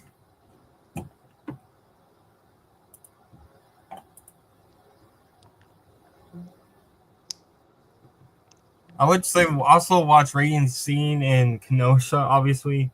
I think Janet won both of them 2 years ago.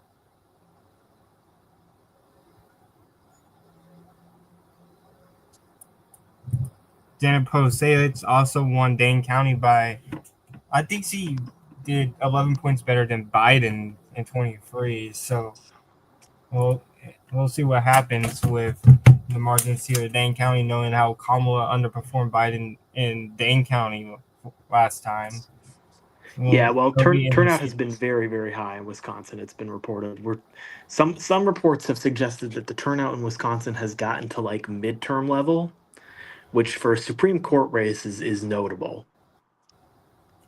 And she just gained votes in Waukesha County. Yeah, it's now about 4%. 60-40 with 4% in. Yeah, it's about 4%. She's gained a few votes. And here comes La Crosse County, Democratic leaning county in eastern Wisconsin. Oh, it's only reporting for the state superintendent race, which I'm also looking at.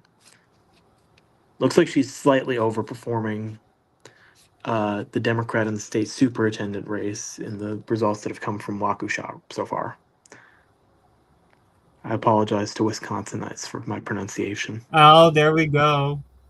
We got La Crosse. There's La Crosse. She just reported there 57-43. Once again, a little too early. 7%. This was a 54-45 in favor of Kamala Harris. So slight early overperformance there, but we won't hold that.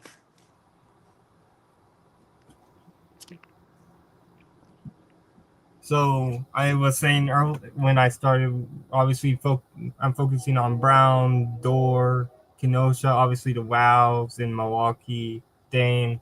Like those are basically the areas that we really need to watch tonight.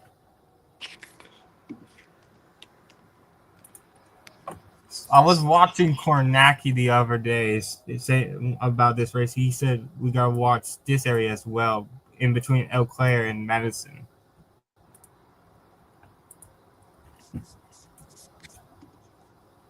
So I'm interested to see what's going on there.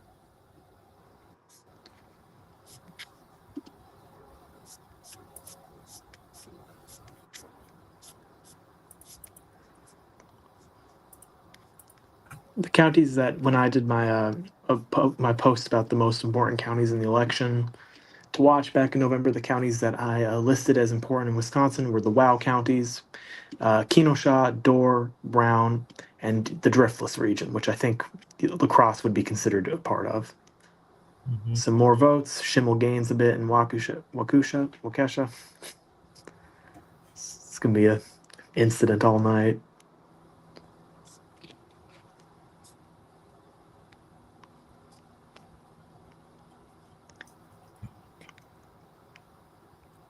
Again, only 1% of the votes reporting, so I think we got a solid potential of solid 3 million votes here tonight.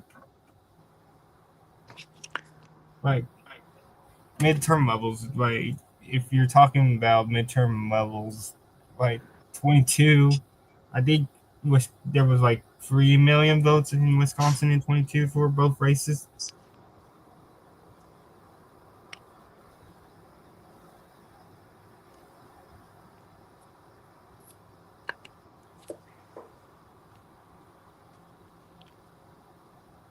And a bit more votes come in, and now Susan Crawford gains some back in Waukesha.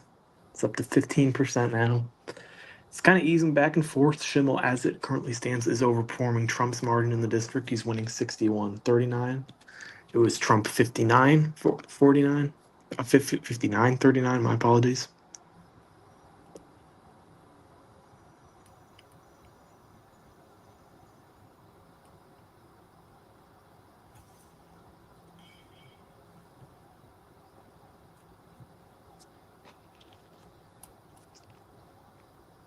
Yeah, it's my bad. You should be seeing at least, if we're talking midterm levels, 2 million votes potentially here for this race, which is pretty impressive because I don't know how many votes Oh, we had 2 early years. results from Kenosha, and Crawford leads by 4. This was a Trump 6+6 district, so not sure if that'll hold with only 6% in, but that would be a notable overperformance. I believe Diana Podasiewicz won it back in 23 by, let's see here.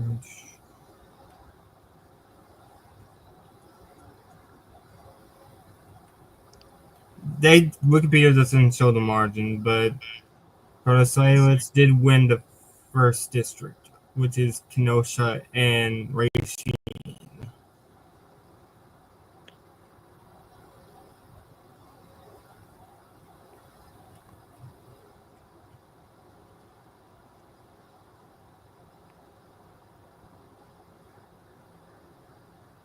I did expect this to be a little bit closer than it was in 2023, I think but that's a pretty fair expectation due to the higher turnout.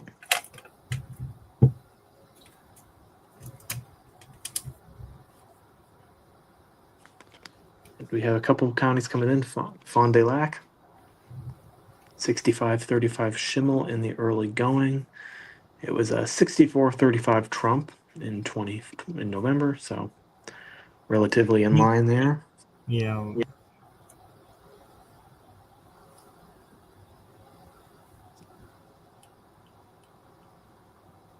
If we're seeing it around like 24, then it's going to be a long night. But I don't think it'll take as long as it did in 24. Like, we got calls the last. And there's Dane. Oh, a big bounce from Dane, 74-26.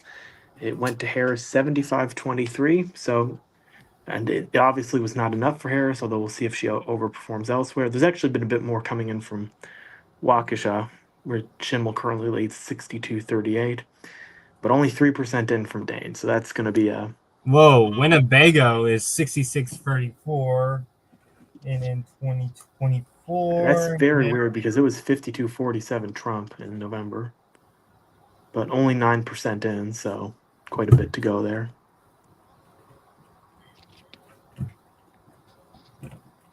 Elon gave voters about $2 voters $1 million here in the state of Wisconsin, trying to get out the vote, the nationalization of this race.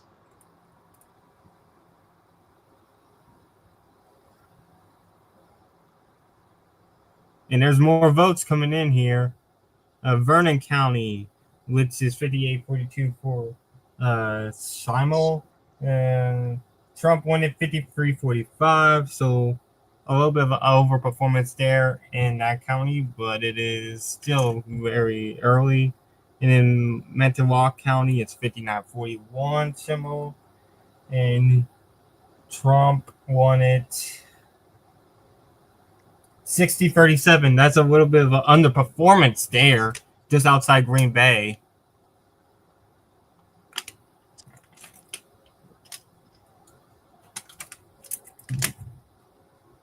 But it's 1% in. So a little underperformance there in Green Bay and the county right outside Green Bay, but it is still very cool. But it's still very early.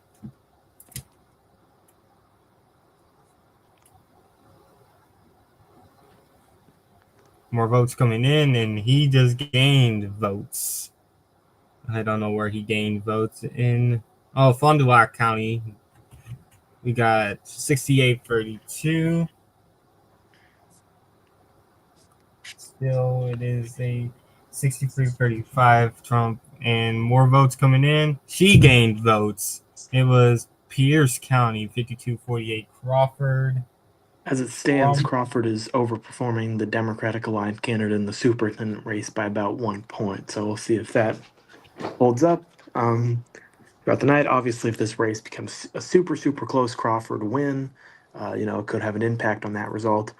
Meanwhile, it looks pretty likely that this voter ID requirement is going to pass relatively easily, even in Dane. The no's have a 54-7-43 lead, so clearly some crossover. As Crawford is starting to crawl up, she's leading in Door by 10 points. Kamala barely won there 4 years ago. Now In November. Now only 34% in, but that is a bit more than there is in other counties. So yeah, Door. Kamala won by 2. And she just took the lead, and it's another one of the wow. Oh, she leads in one. She leads there. 54-46. Only 14% in, but it was 55-44 Trump. So that's a solid start for her there at the very least. And she is in Pierce County. That's Trump was 18 county in November. It was 56-40 Trump in 24. She's winning there by 4 with about 12% in. In Dunn County, 60-40 Schimmel. Trump won there 57-41. So a slight overperformance there. Well, she's now in line with Harris's margin in Dane County, 9% in, and she leads there 75-25. Not that Schimmel necessarily needs to overperform in Dane, but it would be helpful. Yeah, especially with the margins. I mean, if he's outrunning Trump in some of these places, I don't think he really needs to outrun him in Dane. Because even if he is running a line with Trump, he just needs that and he wins. So as he takes the lead in Kenosha, 50-51. Let's just give estimate 51-49. Trump won there by Kenosha. Trump won there by the K's. Trump won there 52-46. And now we have a statistical tie in Kenosha. As we got more votes from, I think Kenosha was where votes just dropped. Her winning Winnebago by 12 with 20% in. That could be bad for him if Trump won there pretty solidly in November. He won it by 5 points.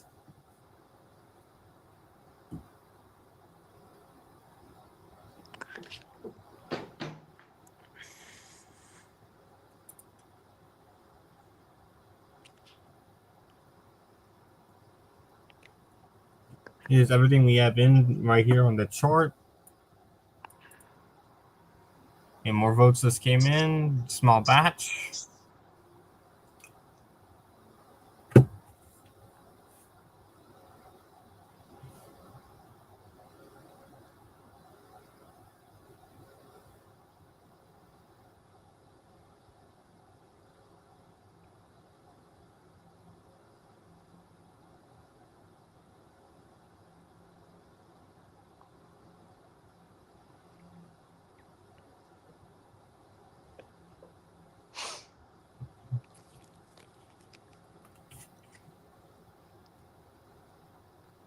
And Schimmel retakes the lead off of, I think it was South County. I think was what put him ahead. That appears to be the most recent. He leads there about a little under 2 points. Whoa. Look at Eau Claire. 61.49 Schimmel. Now that would be an overperformance. It was 55-45 Harris. That would be a disaster for Democrats. Some odd early results between that and what's happening kind of on the opposite And more end of votes. Milwaukee. And More then votes. oh, that was a It's- bomb from Dane County up to 19%, and it puts Crawford up by a big margin. She's now outperforming Harris, who won nearly directly in Harris's margin. And it's also put Democrats ahead in the state superintendent race, and that's despite the fact that Underly, the incumbent Democrat, aligned Democrat, I should say again, sorry, in that race is leading by less than Crawford is. Dane Harris won 75-23. This is a 76-24. Biden in 2020. Biden won Dane with. Okay, Biden won Dane in 2020. I know I should not be referencing 2020 anymore. Yeah, maybe look at the 2023 Supreme Court race instead. Yeah, Biden won 75-22. So she's outrunning Biden by a point there. Well, Schimmel's outrunning 2020 Trump.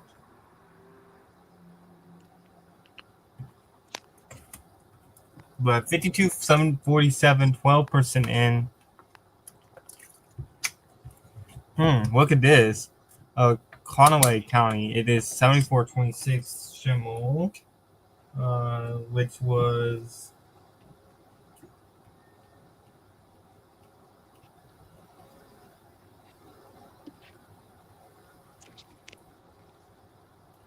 that's a big overperformance from Trump. Trump won it with 66-32. Schimmel's winning it 74-26. Starting to get some results from the northern part of the state as Forest County drops about 25 ballots. 79-21. But for reference, in Forest, it was so few votes in. 66-32 Trump. All right, Barron County, 58-42 Schimmel. Barron went 66-33 Trump. So that is a underperformance in Barron County. But again, it's early.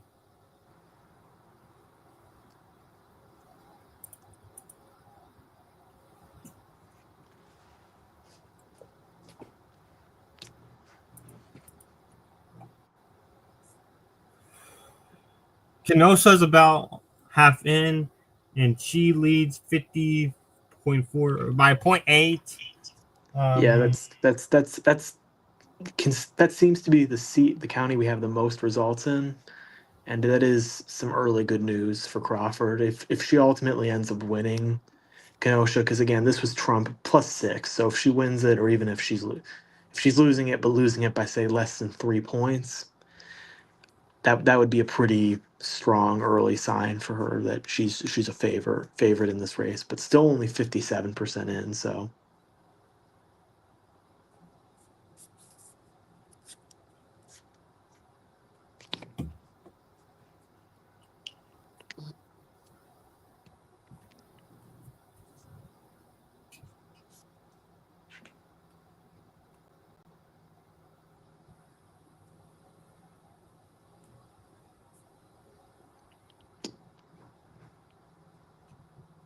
Booker just posted on Twitter saying, "I may be tired of a horse, but as I said again and again on the Senate floor, this is a moment where we cannot afford to be silent, when we must speak up.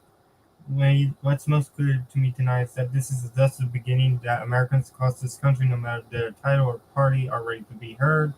I believe that history will show we rose to meet this moment. It will show that we did not let the chaos and division go unanswered. It will show that when our president chose to spread lies and show fear, we chose to come together, work together, and to rise together."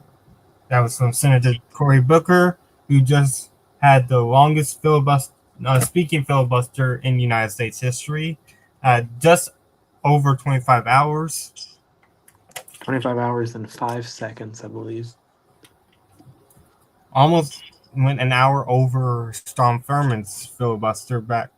And whoa, Dane just did it again. Yeah, another big drop from Dane, and Democrat Crawford gains about 3.4, and she takes close to over a 9-point lead actually here.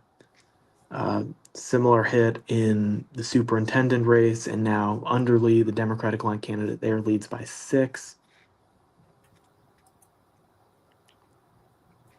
Yeah, and it's still only 32% in Dane. Now, we would imagine that Crawford has some ability to counter this in the rurals, but I will note that if you look at the Supreme Court race in 2023, Democrats did much better. The Democratic aligned candidate did much better in the rurals than Kamala Harris or Joe Biden did. So Crawford can't find it in the rural, may need to find it in the suburbs.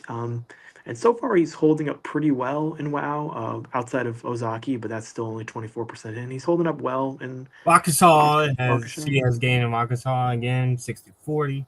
And but here he's not comes exactly outrunning Trump, so I'm not sure if that'll be enough as it stands. He may need to do better in the rural counties than they did back in 2023. So far, I would say Crawford is a modest favorite. I'm reluctant to, I'm obviously not going to call anything. I'm reluctant to say anything greater than that, but I do think she is at least a modest favorite currently from what I'm seeing. But it's hard to make a more declarative statement until we get more results from the rural areas. We just got Grant County. Schimmel currently leads by 2. It was Trump plus 18, southwestern corner of the state. And then in Greene County, Crawford leads 63-37. This is right outside Madison.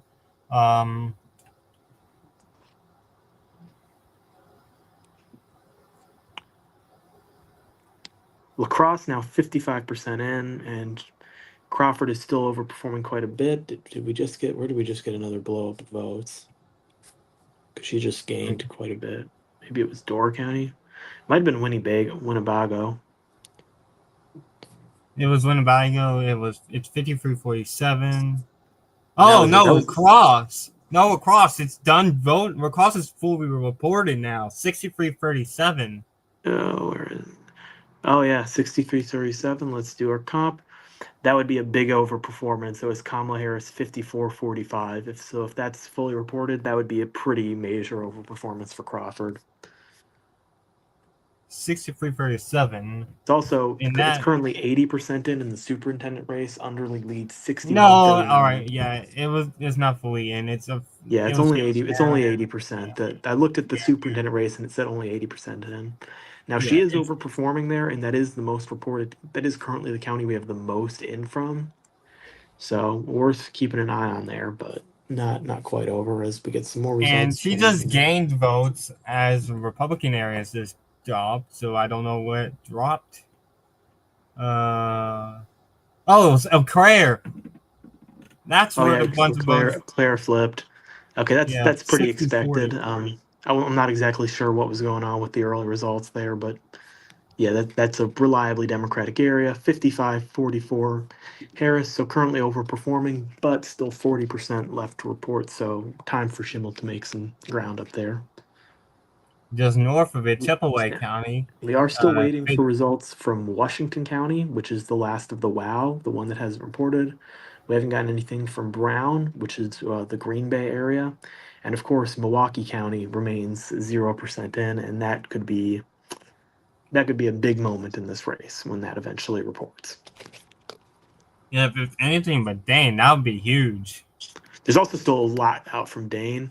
And we still are missing a lot of rural areas in northern Wisconsin that Schimmel would be hoping to gain some votes from. So, Schimmel has been slightly gaining votes here as we are approaching 20% in. We're going pretty quickly here.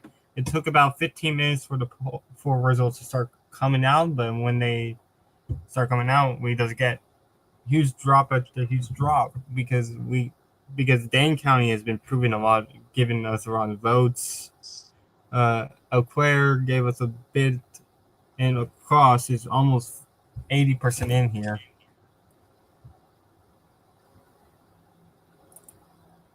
Let me pull out this bad boy. I say continue to watch right here. This is District 3, Swing County, Swing District. Trump won it 3 times, I believe. So it's good. That's going to be pretty indicative. And Milwaukee does drop. Yep, there you go. Milwaukee at 61% off the bat, 72-28 Crawford lead in a 68-30 Harris County. Still a lot of votes to be counted there, but that is an overperformance. And yeah, she just went up big. It still hasn't dropped in the state superintendent race yet. So last time that ended up being a warning on La Crosse. So let's wait and see what happens. Maybe it's not quite 61%, but yeah, a lot of votes coming in, early over performance. Schimmel will obviously cut away at this. There's still a lot of votes left to be counted, but he's being put into a bit of a hole right now. He's got a deficit. It's going to be a little more difficult to climb out of. Still time though, still a lot of time, and as I mentioned, we're still waiting on a lot of results from the rural areas of northern Wisconsin that we expect to be pretty good for him. So let's look at the raw numbers in right now. We have 165,000 votes in Milwaukee. Waukesha is 147, Dane 101. So those three are our biggest vote droppers of today. And we just got some more votes. I don't know where it came from, but the margins, I guess it was Richland, where Crawford leads 56-44, but the drop was so unnoticeable that the margins didn't change here. But on their rural county here Sauk County just flipped. Oh damn! It's 61% in. That was a narrow Trump County in November. Crawford is winning by 14. Still a lot to count, but if Schimmel doesn't close that deficit by quite a bit, well, it's gonna be a pretty bad sign. Although he does get some votes here out of northern Wisconsin, Oconto County. Yeah, Schimmel. Just north of I Green don't think he Bay. necessarily. Yeah, if he's losing Sauk County, that alone's a bad sign. Losing it by double digits, and it's very hard to find a path for him if he's losing a county like that by double digits. But again, 61% in, still a lot to be counted. But District 3 is this area right here, swing district next year, and it's proving again to be very good. I'm looking at Kenosha County right now, Andy. I want to put this Kenosha County 73% in. She's now up 6 points. Mm. That was Trump plus 6. I think she might be running with Protasevich here in Kenosha. Yeah, and remember that Democrats won. The Democratic Aligned Justice in that election won Wisconsin's first congressional district, which is pretty red leaning. Not the reddest district in the state by any means, but certainly relatively. We just got more results from Dane. Her lead is now 79-21 in Dane County, with 49% in, with a set 49% in. Yeah, 49% in. Looking at the superintendent race, the Democratic aligned incumbent is broken out to a 9-point lead.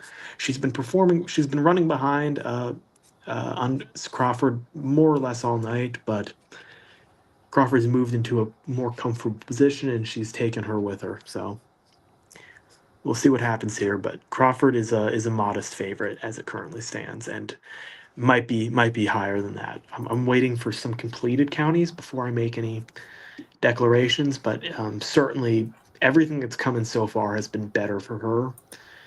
You're kind of scrambling to find some good news right now if you're the Schimmel camp. There's some pockets of it. There's some rural counties where I think he's hit the numbers he needs to.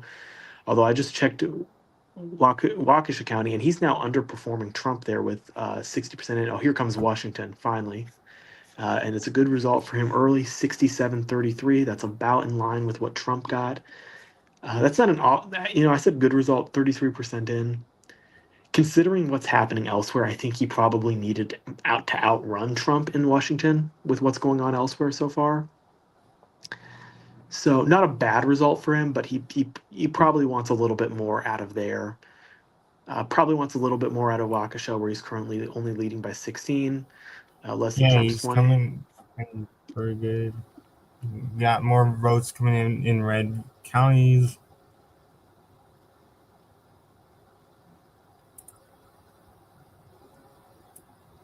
And again, are it it's Milwaukee and Dane having the most votes in, Yeah, and that Milwaukee is has not had a second drop quite yet. yeah Milwaukee. When that second drop hits, gonna be big. Yeah, and I'm really just waiting for one county to complete before I maybe log off. Just want to get one. Crawford County starting to report votes. Only 16 sorry, only 8%, but Crawford leads by 6 in a county that Trump won by 16, by 14. So you start to paint a clearer and clearer picture of what's happening here. Schimmel's in a big hole right now, and I'm outside of Washington County, and even then, I wouldn't. He's performing about me. He's actually underperforming Trump by a bit there. It's just hard to find a place where there's good news for Brad Schimmel, at least out of the counties that have actually counted a bunch of votes. Now he's doing fine in some of the smaller counties that have not counted a bunch of votes yet, but in the bigger counties, he's struggling to find good news.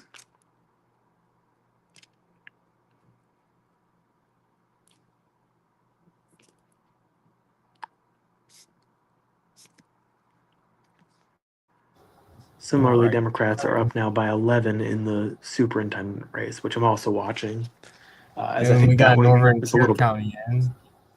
yeah, one of the Democratic-leaning northern counties in Bayfield. She is about in line with Kamala Harris. I think Harris won there by about 12. That's how she currently leads.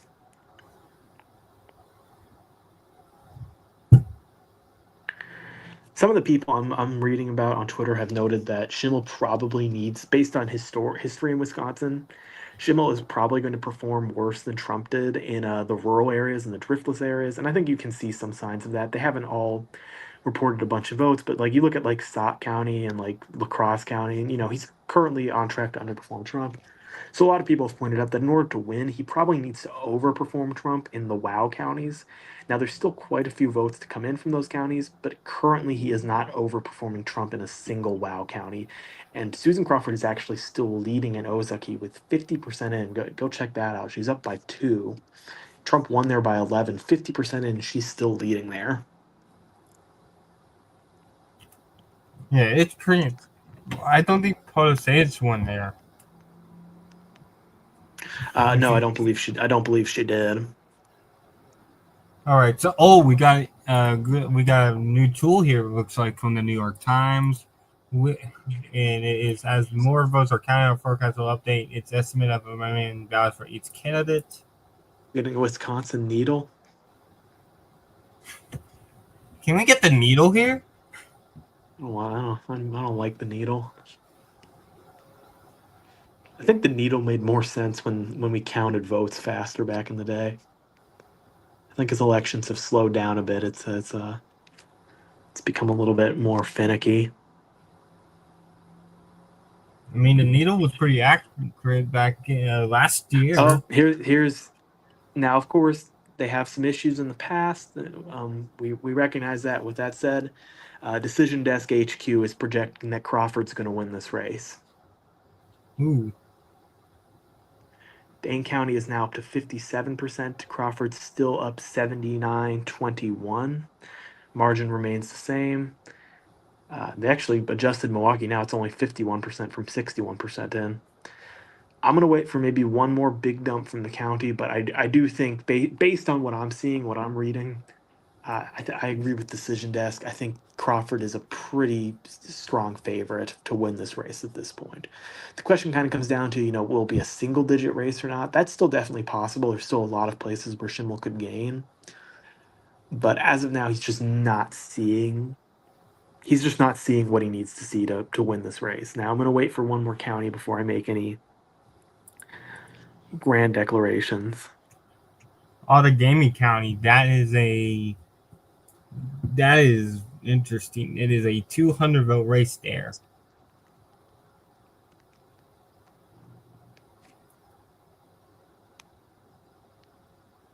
I think once we get something from Milwaukee, I don't think Milwaukee will drop anytime soon. So I think we're just waiting for something out of Dane.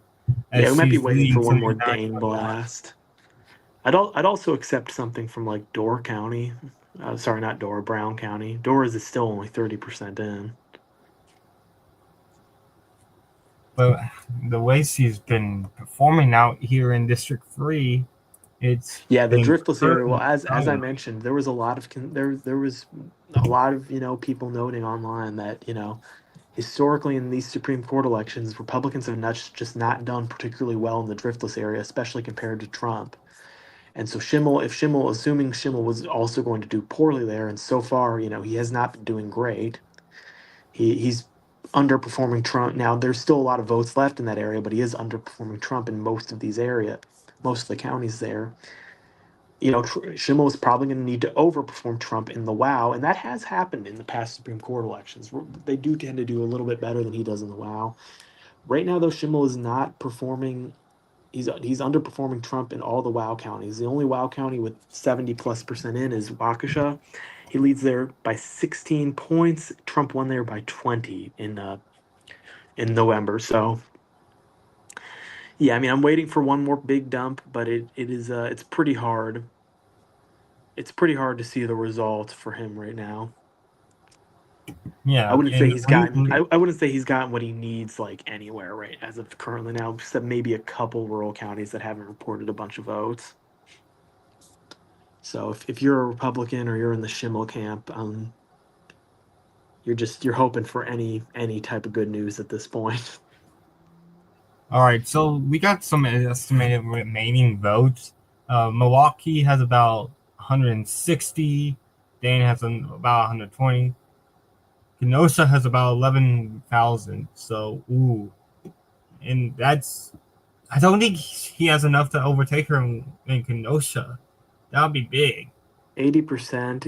It still could happen. But yeah, 52-48. I mean, she's going to overperform Harris, I would say at this point as a lock. And again, Harris only narrowly lost the state, so Yeah. Here's at Taniel on Twitter. In the 4 counties that are reporting more than 70% of their votes, Crawford is outperforming Harris right now so far by 10%, 17%, 7%, and 11%. That's Fond du Lac, La Crosse, Adams, and Kenosha. So in all of our most reported counties, she's overperforming Harris. It's not hard to see which way this one's going. Fond du Lac. What's our 70%? Fond du Lac. Waukesha.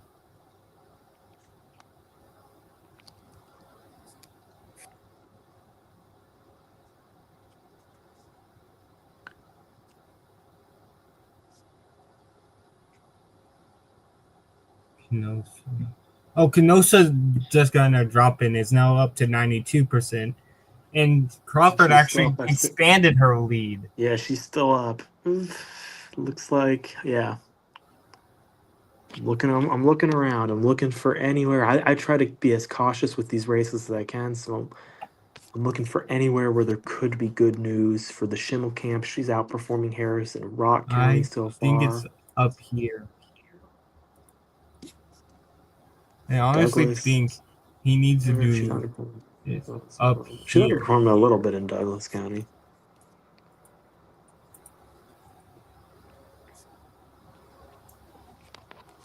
So Adams Adams is 100% in now. They fully completed Adams.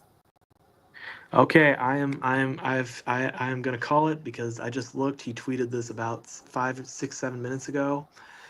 Dave Wasserman has seen enough. Susan Crawford will win. The liberal majority on the Wisconsin Supreme Court will be maintained, and that will have some big implications for the U.S. House of Representatives potentially as soon as 2026.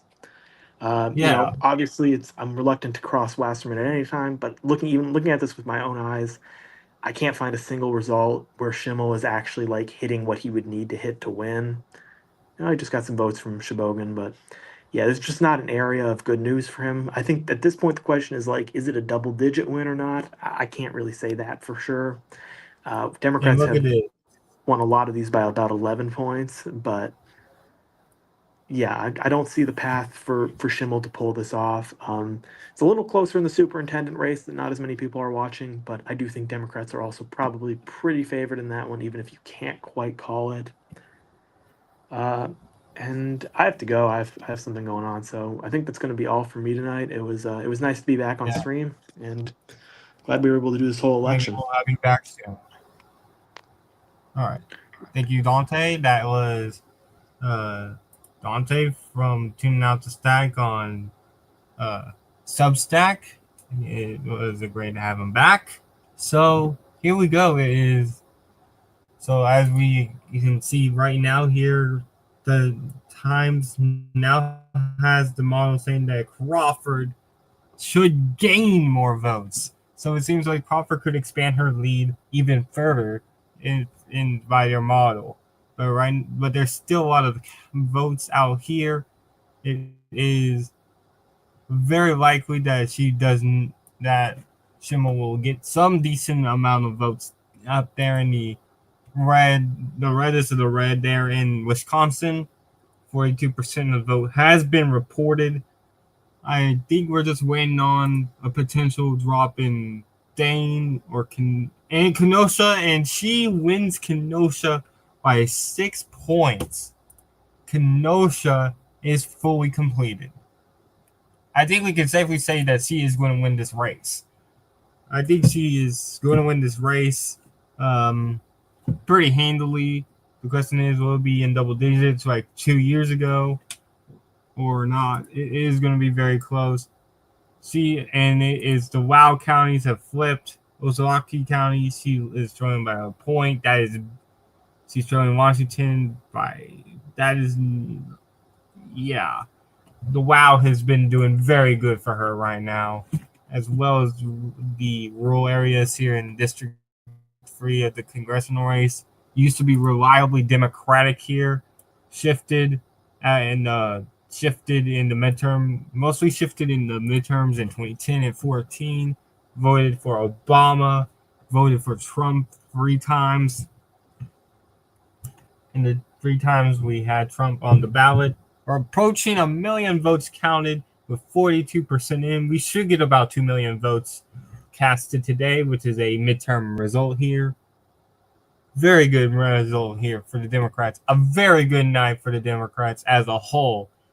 Very good night for the Democrats as a whole. She is going to be, the Democrats will have the majority in the state Supreme Court. And there's Brown County, and it is 58-42 Schimmel. And that was a very big count. That is some decent votes there for Schimmel, but still underperforming the President of the United States.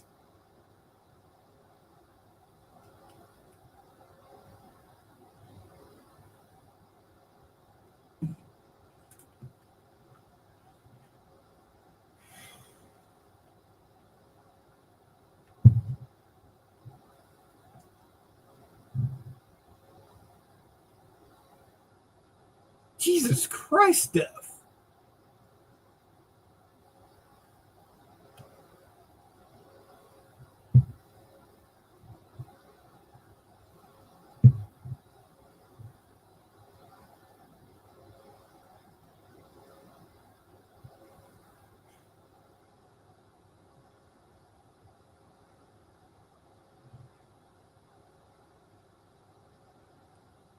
But yeah, very good night for the Democrats.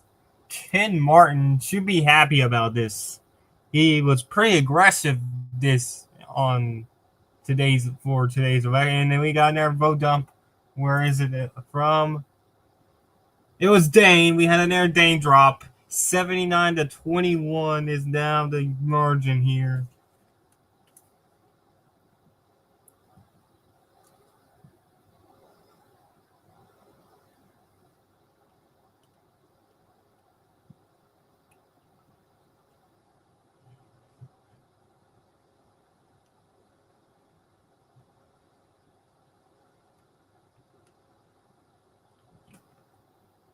This race is practically over now. That is, she is continuing to expand her lead in Dane County.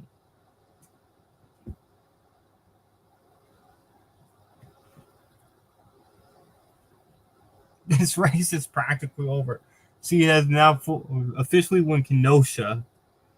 Her lead in Dane is approaching 80%. And out here in the District 3, she is doing absolutely amazing here. It's not going to be, I don't think this will be particularly close. I think we might get a projection any moment here as we are approaching 9 o'clock, 10 o'clock here in the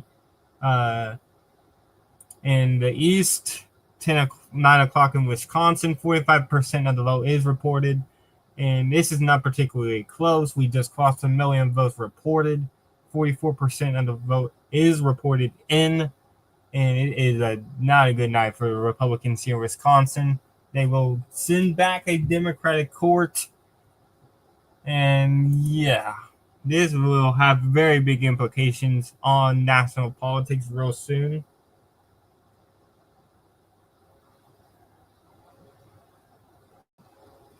This is not going to be particularly close. The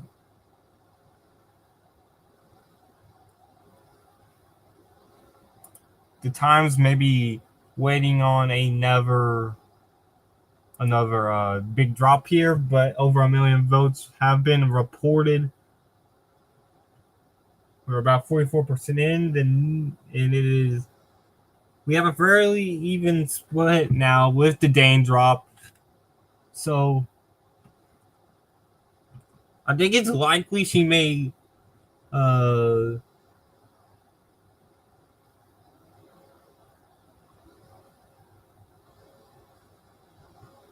snake home.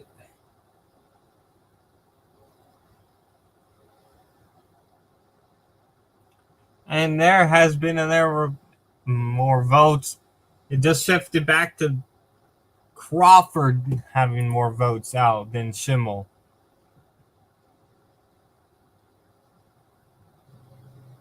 This has been a disastrous night for the Democratic Party. Not the Democratic Party, for the Republican Party. And if it was a disastrous night for the Democratic Party, it could have been a very bad night. But it is a great night for the Democratic Party. Disastrous for the Republican Party right now. And the Dems have surrounded themselves. They flipped a very big state Senate seat, a very big Trump-leaning seat in the state Senate of Pennsylvania. They just basically cut Trump's margins in half in tonight's Florida races. And now Susan Crawford looks like she may win in a relative landslide here in Wisconsin Supreme Court race with 46% in. We're approaching 1.1 million votes. We're continuing. It's good. It might be a while for Milwaukee to drop, but I think we might. I think the next Dane drop is when. But I think it's time to say that this is votes. There's still a remaining 85,000 votes in Dane, and there's still remaining 66 in with Waukesha. No, there's 86 remaining in Dane, 37 in Waukesha, 169 in Milwaukee.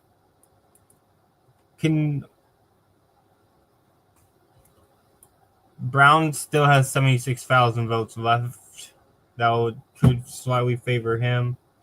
29,000 in Wood. There's 55,000 in Marathon. 74 in Racine. We still have yet to get anything from Racine, too. So we still have Racine. We still have Milwaukee. We still have a bit of Dane. This is this race is practically a landslide for the Democrats. Just how big of a win is this going to be for Democrats? There are 47% of the vote in. More than 1.1 million votes have been casted here, and it is a and he is approaching a 100,000 vote lead over Schimmel here in the race. Again, very amazing night for the Democrats. And she just gained votes. I think in their Dane vote, we just got 10. We just got a batch from Milwaukee. Yes, we did. We got about 20,000 votes in Milwaukee. No, it's a 30,000 batch in Milwaukee. She gained votes.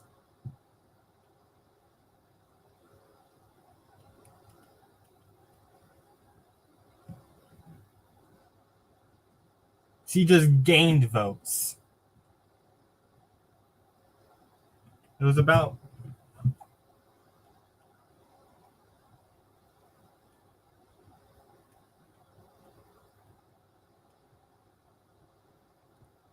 she gained about a point here, and wow, we might get a call real soon now from the Associated Press.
So, why I was saying like it's Gambia.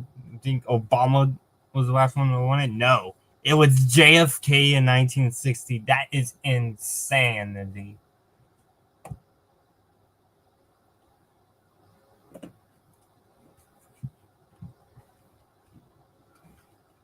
Again, our final big batch is votes are still Milwaukee. We still have a ton of votes left in Milwaukee, a bit left in Dane, a bit left in Brown. We have everything left in Racine.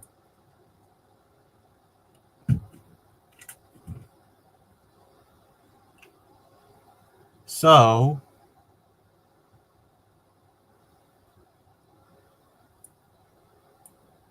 yeah, I think I would like. We haven't even yet get a call here, but it has been a very good night for Democrats.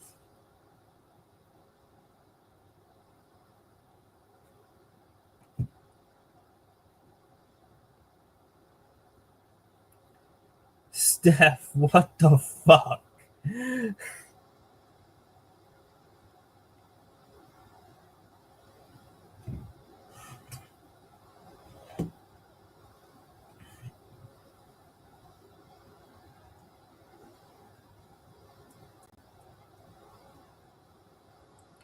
So it's official, Kenosha flips. Now we're just waiting.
So we are 3 hours into the stream, and we have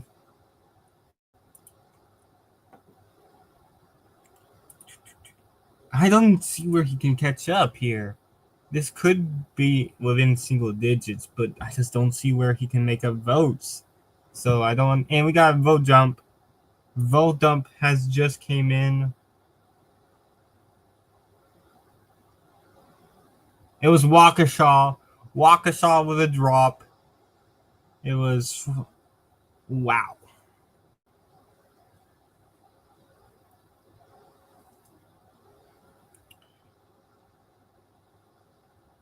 This is very good for Crawford still.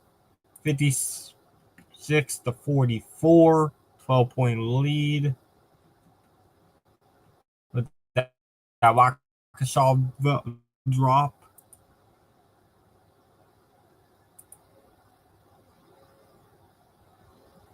While we're all right, so we're rating now on where he's seeing now.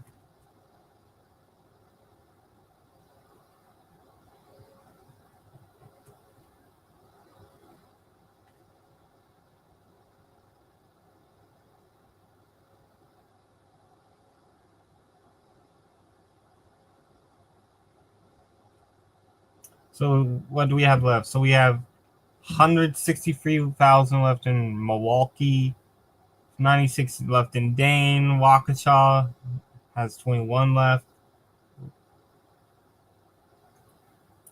80,000 left in Brown.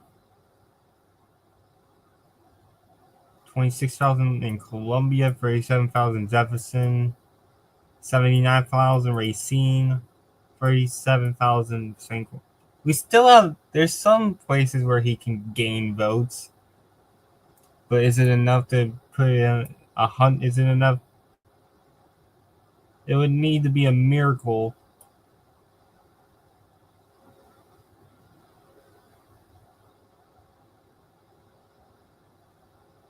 for him to catch up with this margin.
Got an airdrop from Milwaukee.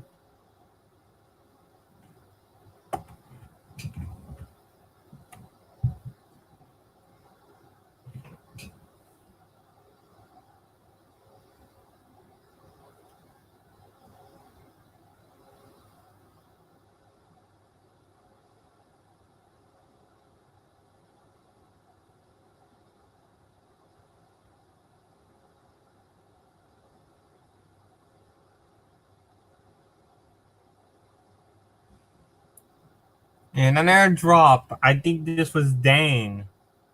Yes, it was. It was an airdrop from Dane. It's now 80-20 Crawford.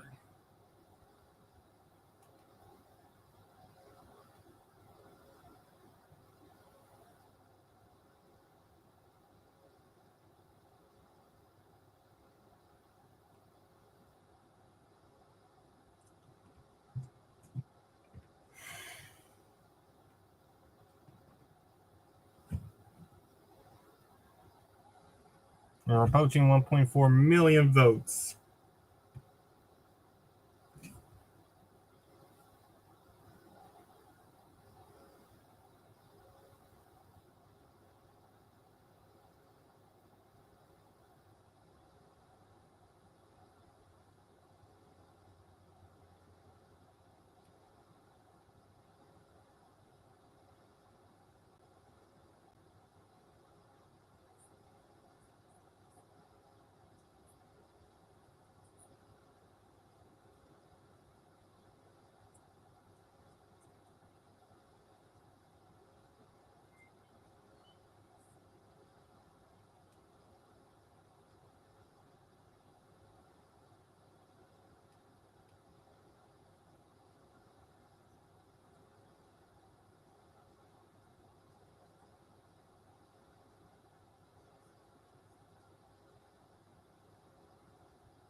%61 now in.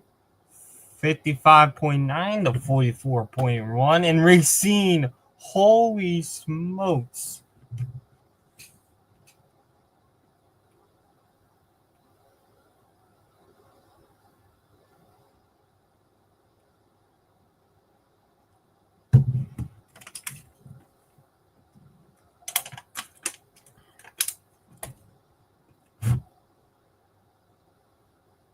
Wait, no, she won Racine.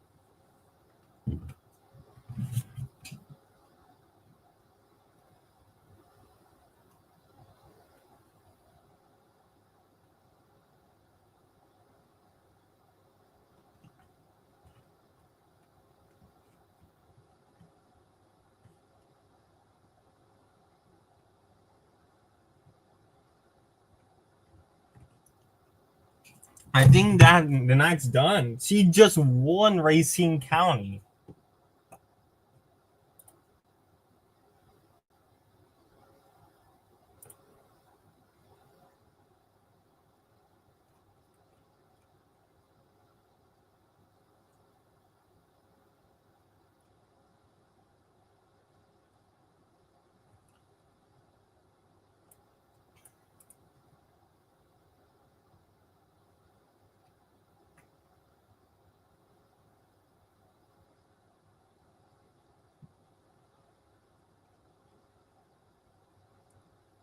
I think this night's over for.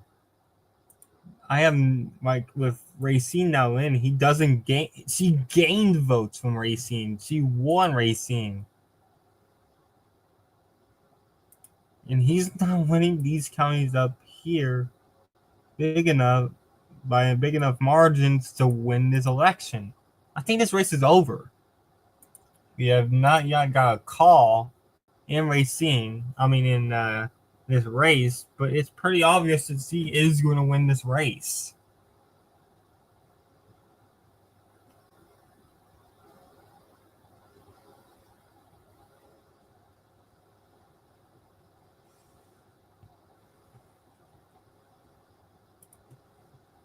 Disastrous night for the Republican Party here in Wisconsin. Disastrous. Pretty bad in Florida. Again, it isn't off here, but it's been terrible night here on the first election night of 2025.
And there we go. We just got the call.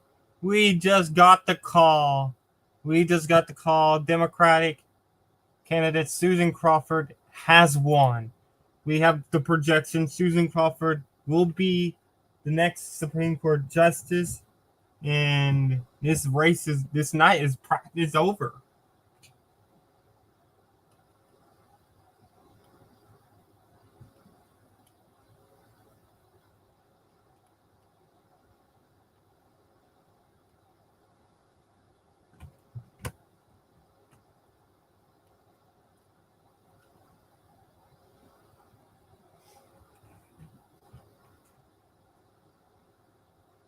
What a night for the Democrats.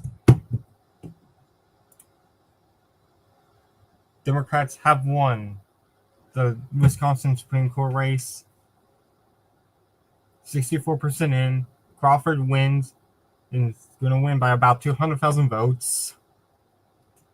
With about a million to a million and a half left to come in. This race is over. Democrats win this race. This coming in with the results coming in out of with the results coming out, the recent drop out of Rock County.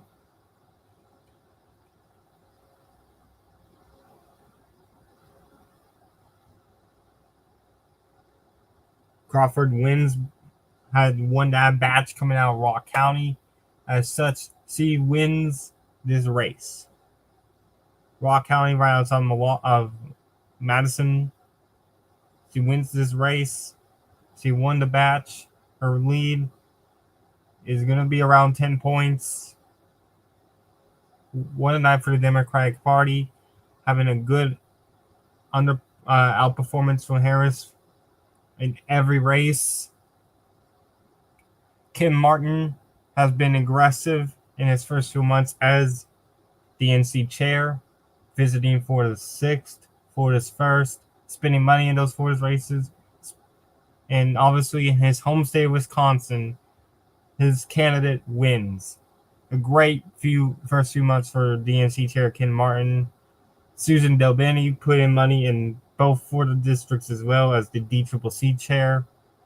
Good night for her. In the DCCC. And big changes are coming to Wisconsin. The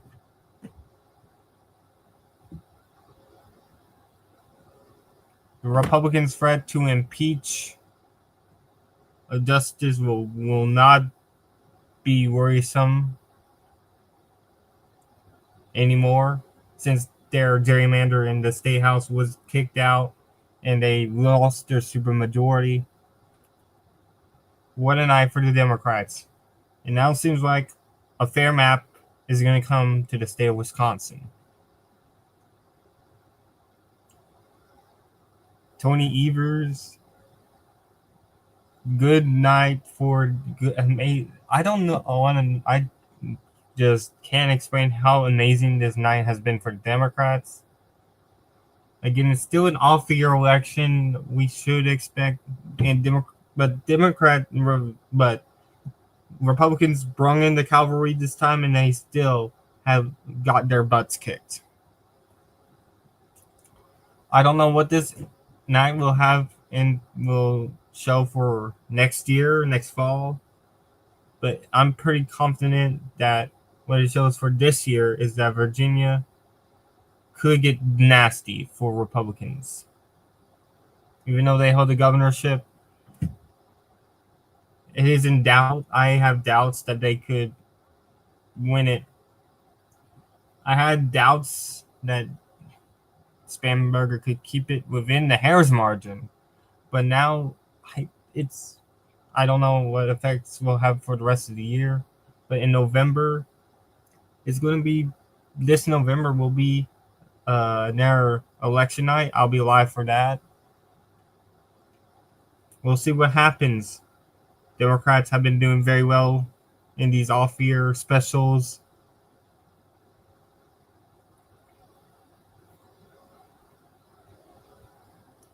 This will probably be the only time I'll be live between now and November.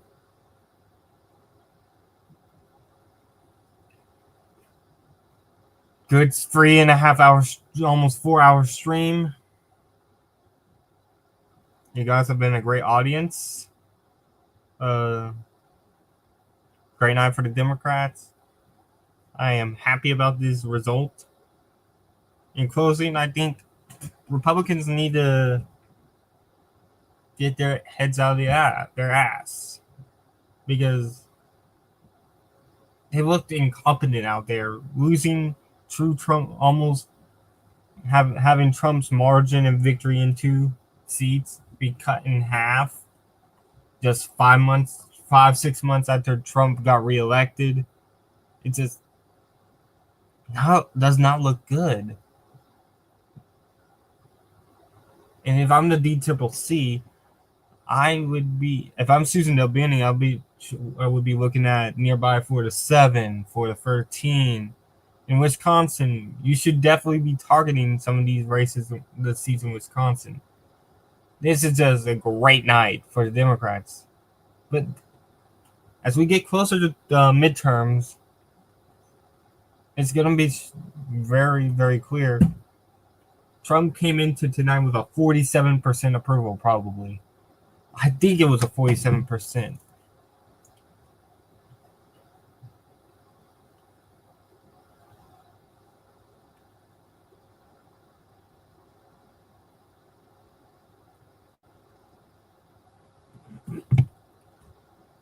So in closing, great night for the Democrats. Almost a 200,000 vote win here for Crawford, out of 1.6 million votes. Wisconsin stays blue.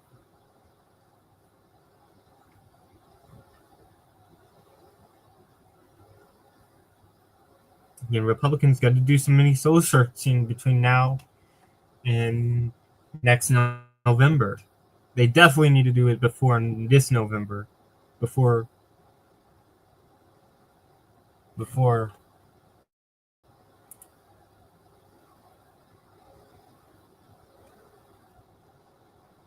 Did they just retract the call? What the fuck? Did they just what just happened? Did they just retracted the call? What? Huh? Huh?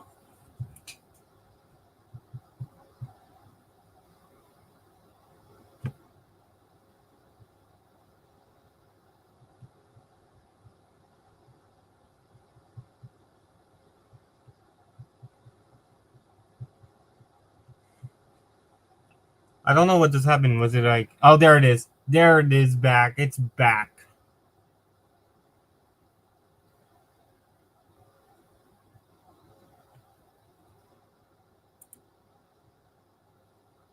I don't know what the hell just happened.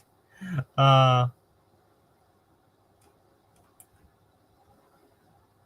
still a good night for the Democrat.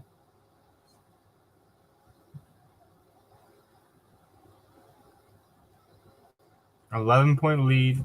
This probably will be smaller margins than what happened with Janet Protasewicz from 2 years ago, but Crawford is going to win by about 10 points. Absolute domination from Democrats today.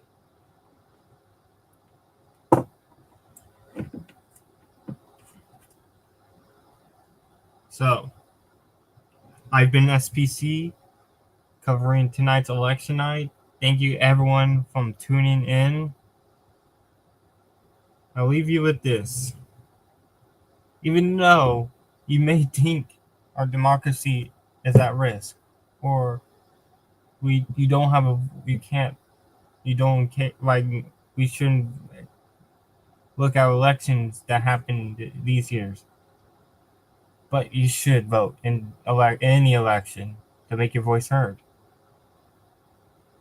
Thank you guys so much for watching this stream.